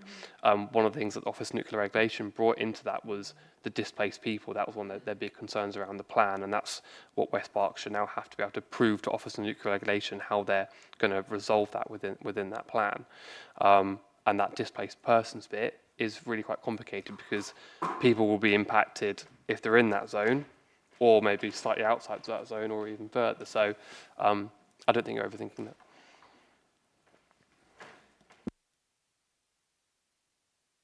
Sorry, last question, I promise. Just thinking back to the London bombings, how do you cope with mobile phone signal saturation? Do you have occult phones or anything like that so that you don't end up in a position where your phone doesn't work? There's something called, I'm going to get the name of it wrong, it's like MTPSA. Certain people, including myself, had the SIM cards that allow us to get priority access into that network. That's what's currently in place, so we could use that. There's also less of an issue nowadays in terms of that, is from what I understand. It's a bit like, at New Year's, we don't have that kind of issue as much anymore. No, I think now I think what happened during the London bombings was they switched it off intentionally to stop the terrorists using it. Oh, so right. So I thought you were they talking throttled about... it. It was partly overusage, but it was partly because they restricted, I believe, to try and stop them blowing more things up. Sorry, I misunderstood. In terms of AWE, part of that comms messages that goes out in preparation, so the leaflets that they can send out to people within their area, and also the information on West Berkshire's website, is asking people not to use their phones for the first sort of 30 minutes or so. So that's actually part of that preparation. Well, I think with a lot of this, it's around, this is kind of what the advice is, and we can do that in advance, and we have to hope it's going to be followed. But people's behaviours will be people's behaviours, unfortunately. Yeah, I think you answered it the first time, which is yes, you've got priority access to the network. Yes, sorry, yeah. That's what I was interested in. Thank you. Dave. Do we ever have our emergency risk programmes audited by somebody independent to see how robust they are? Yeah, we had Oxfordshire County Council come in and audit us in 2023, and then that formed a lot of the delivery plan from previous years, but also still this one, because actually some of that work still hasn't been completed. So yeah, that's something that we do. I don't think we've been audited by the internal audit team in a while, but part of that was because we did that review in 2023 with Oxfordshire, who are a larger authority than us and have a bigger team. So it was a good opportunity for us to kind of share that learning. I'm due to go to them to audit them as well, because what was nice in that experience was that we actually found some things that we maybe do better than them as well. So it was a good process. Yeah. Great. Thank you very much. In which case, if there's nothing else, are we happy to... Oh, I'm sorry, George. No, just can I just in this forum just thank Harry. I know you did as well, but if just publicly, as you say at the start, this is work which we hope we never kind of need to call on. In some sense, it's all about preparation and etc. But there's a lot of work you can see from the submissions this evening, how much work goes on in a very small dedicated team, and just my thanks to Harry and Zoran for their work. Thanks. Mary-Louise, sorry, I missed. Yeah, you did. Sorry. Sorry, I've got lots, but maybe we can follow up, because obviously, yeah. Brilliant. Thank you. In which case, are we happy? Are there any other comments that we want to make on this? If not, we shall move on. No, comprehensive, and thank you very much. Right, and finally, and with apologies that you've had to sit there for so long, a lot to get through this evening. The adaptive lighting policy, which members will recall, I think has been moved around the agenda planning a few times as the report and the work has been done. So it's great to see this here tonight. George, are you leading on this first? Apologies, Ian. Over to you when you're ready. Evening, evening, members. For those that don't know me, I'm Ian Haller, Operational Highways and Major Projects. To my far left, Dave Halley, our long-standing street lighting expert engineer. Effectively, we've been running adaptive lighting since 2009. I think the overview is that that's pretty successful. Probably a lot of people don't actually know that we do it to some extent. And there's two parts to that, dimming and switching off. There's other slight technical terms, but we haven't put them in the report because it's just too much level of detail. The aim is that we want to formalise a policy because we don't actually have anything specific to cover what we currently do. So we feel that we need to do that, and this is an opportunity to get some early oversight from yourselves as to the appetite for any change, for what we then go out and speak to our communities and other specialists about. So we want to do some early advanced consultation with people such as the police, some internal departments, town and parish councils, to also feed in some information from themselves about the issues that we need to be covering in our consultation and any changes that may be seen here. So we're keen to get some feedback and some engagement on the opportunities that this will provide. As I say, we need to have a policy of some form, and as it stands, we have a minimal amount of lamps which are switched off, but we also carry out dimming for the majority of our lighting over the period of night from, I think the report says 2,200 hours.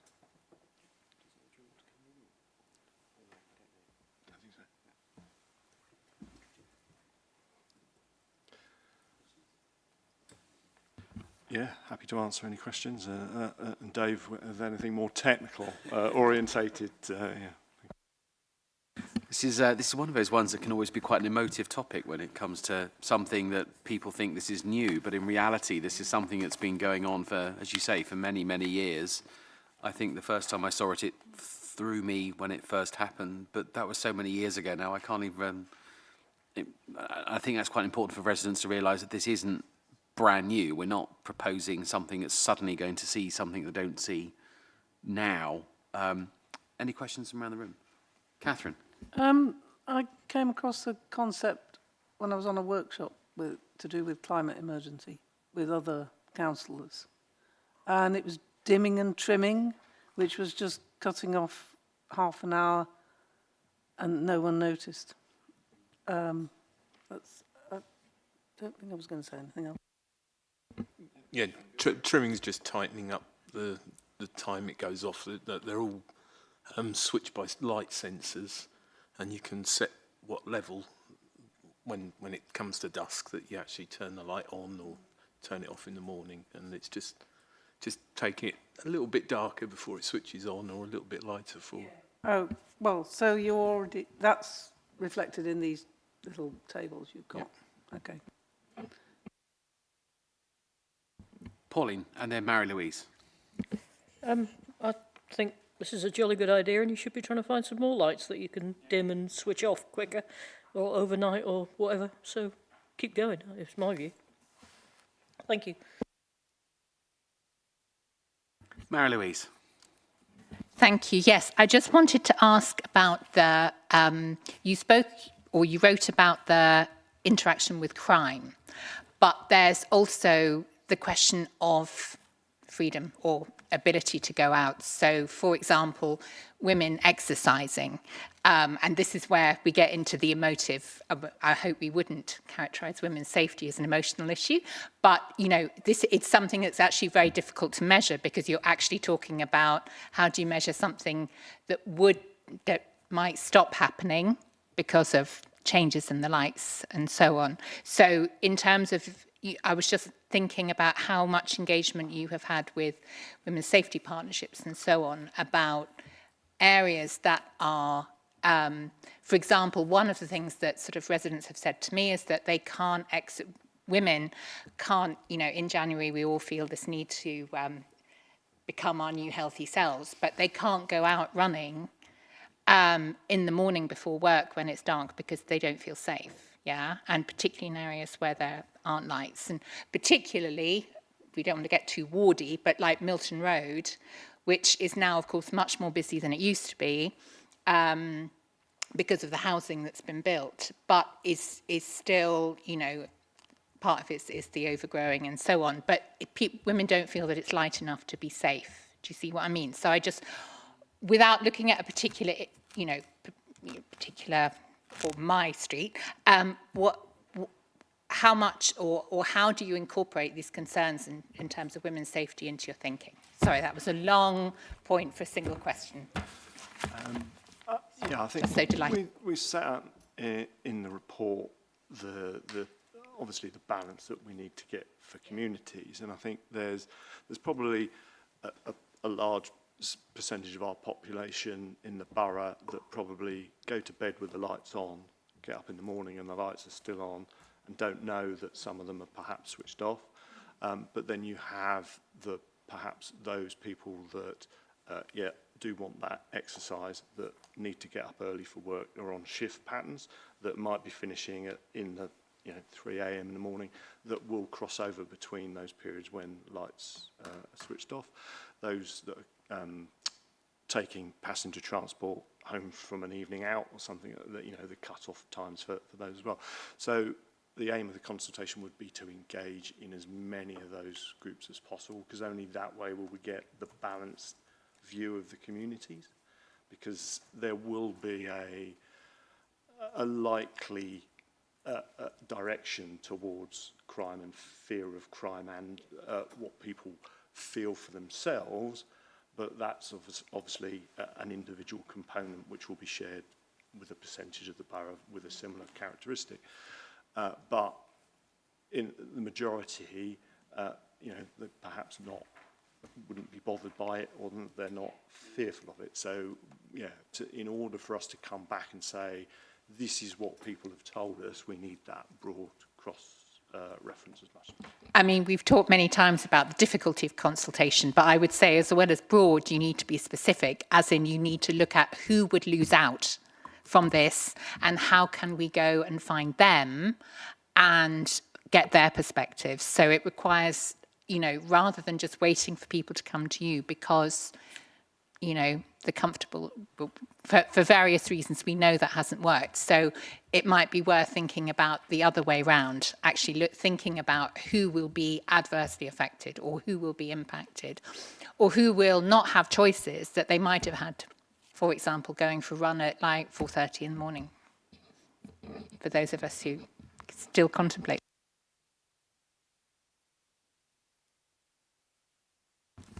Caroline, and then Pauline again. Thank you.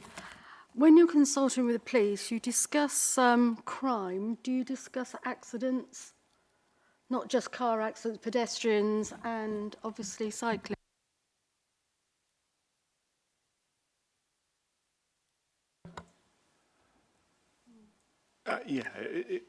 We would wish for them to cover all aspects.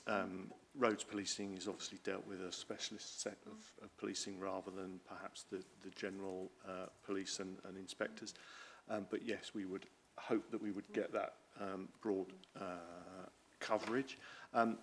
Looking at police information online, I'd struggle to find anything bespoke to Wokingham on crime, and particularly related to nighttime crime or crime in hours of darkness. So it would need specific information from them for them to have to provide for us, I got the impression. So we're going to have to get them to focus on that. And so, yes, we would cover the broad range of items. Say Dave might know, are you aware of any specific concern that we had from roads policing at all with regard to what we've done so far? Not from road policing. I remember when we did the original trial, we consulted with the police, and they were happy with most sites. There was only a couple of sites they asked could you not turn the lights off? And they were probably sites they had surveillance going on for certain activities and things. So yeah, that may have shifted since. So.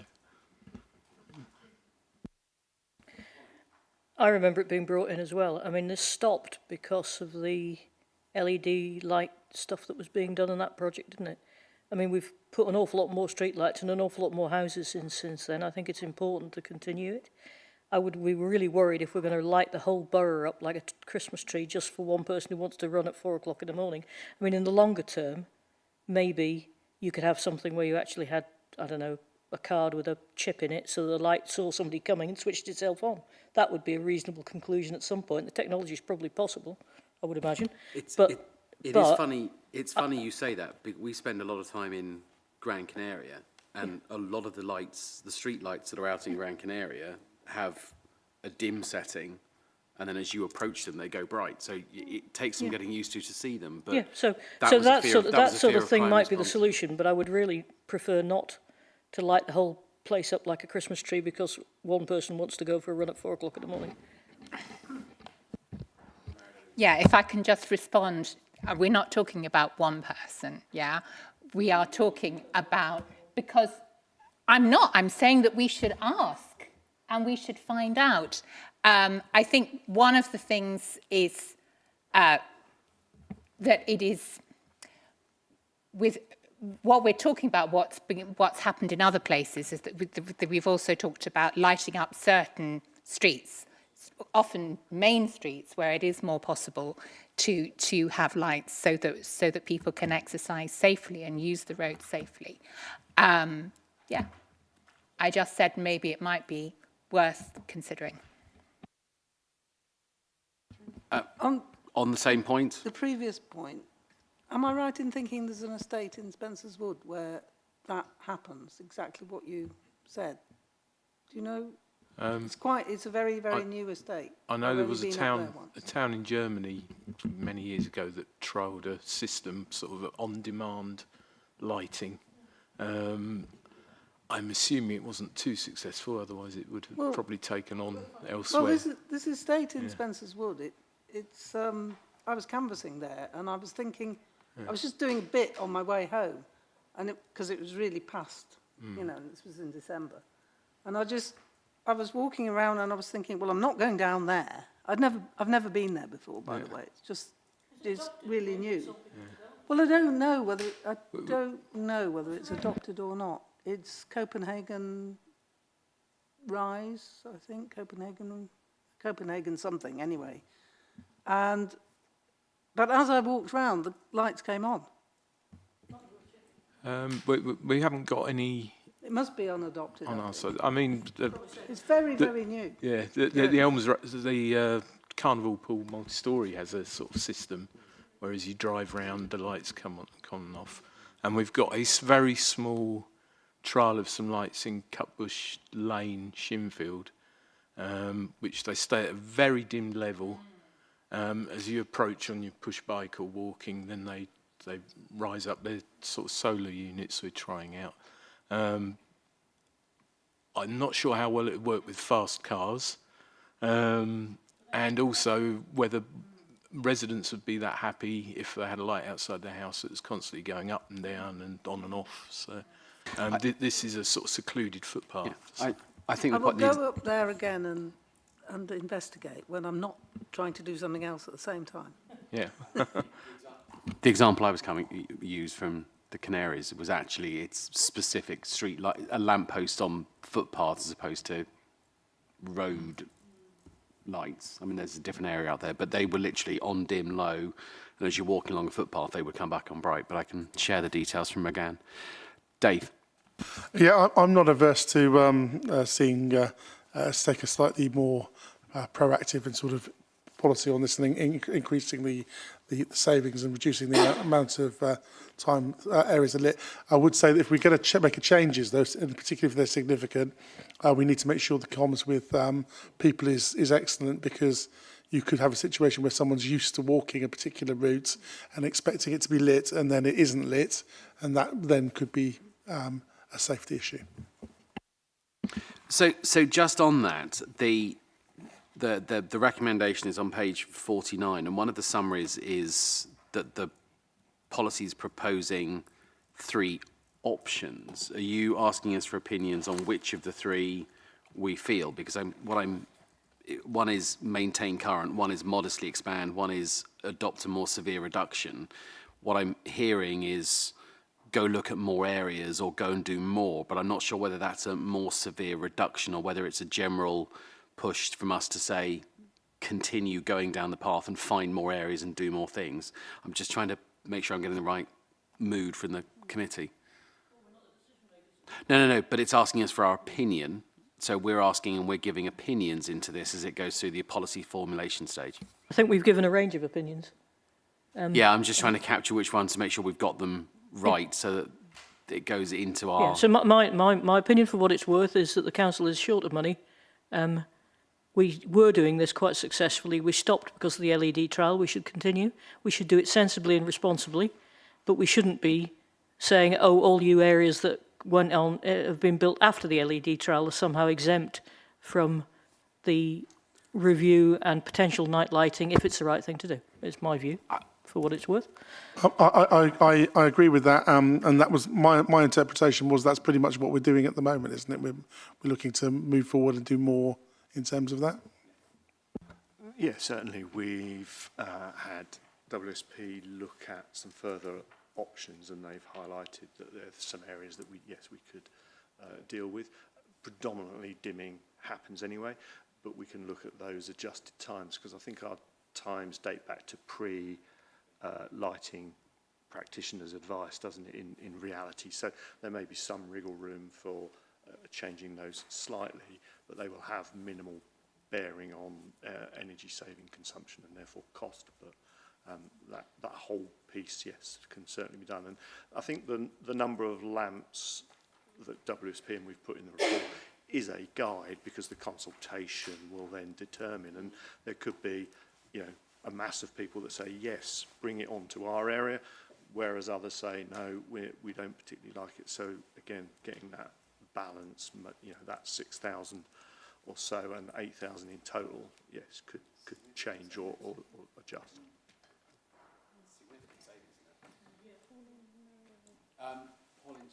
Sorry, Pauline, do you have another one? And It's a then bit if not, naughty Mary-Louise. to ask this, but if we're talking about street light control, what about, most of the complaints I get are not about nighttime street light control, but about SSEN and the fact that the street lights don't work, and I'm just wondering if you'd like to add anything on that. Yeah, that's been a big headache for the last year. SSE, we put in a formal complaint about their service, and they have managed to catch up now, which is good news, but there's always the risk it slips again. So, we'll try and keep on top of it. So. And a last one from Mary-Louise. No, it was just a question about the format, because you had 3 options, the third of which was slightly, all but essential lighting. If there was ever a phrase that was a social construct, it's essential lighting, because I could see, my residents freaking out at the thought that somebody was coming to knock down sort of 2 hours. So it's just, if you're going to consult on that, you have to be clear. What essential would, because everybody would believe, it's like speed limits, isn't it? Everyone would believe that theirs, the ones they use, are essential and other people's aren't. And this dimming below European British standards. I can't really visualize what, I don't know what that means. Like, how dim is that? And that would also have to be included, because in the consultation, because you can't consult on something that people don't really understand. But those people will assume it might be more scary than you're actually proposing. So what I'm saying is like the third option would really need some clarity before it went out, and some comms that were clear about what those actually sort of engaged with, because the first 2, I thought, yeah, that's a good thing, but the third one really did.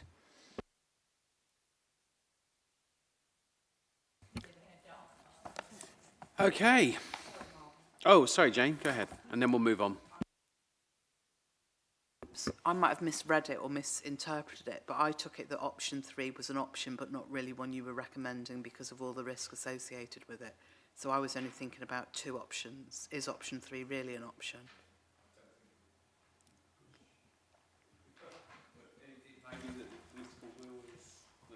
It saves more money, doesn't it? I mean, significantly. Yeah, it goes to the it goes to the extreme of turning everything off. But yeah, between the one in the amber category and that, then there's still wriggle room, and you know the feedback from communities will tell us where perhaps that balance is. I walk along a very dark road on a Sunday night back from a friend of mine's on a regular basis. I use one of those head torches, and that works well for me. I'll just add, I think some councils did do quite extreme switch-offs. I think Buckinghamshire were one, and I think most of them have reversed it now. So, yeah.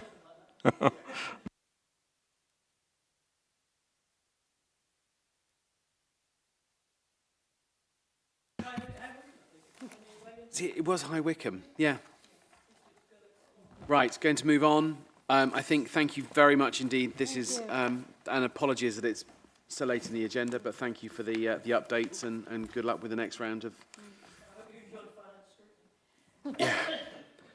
Right, on to the final 2 items. Oh no, done that one. Right, on to the forward plan. Any questions for the next meeting, which is mostly around the local transport plan?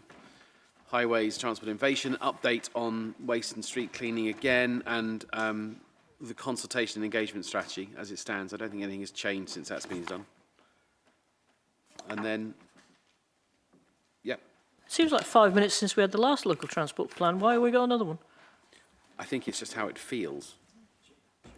George. Yeah, it's just an update against the progress, against the actions. Oh, okay. Yeah. Good. It's not a new one. No, no. Because it was about 500 pages last time. I don't want another one. That's a good point.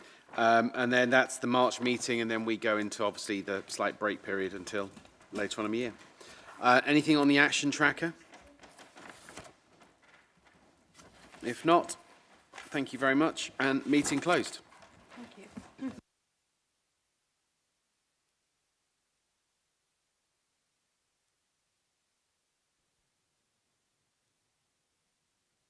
Yeah, Chair, I think, funny enough, I was just emailing Cara to say, can we have the full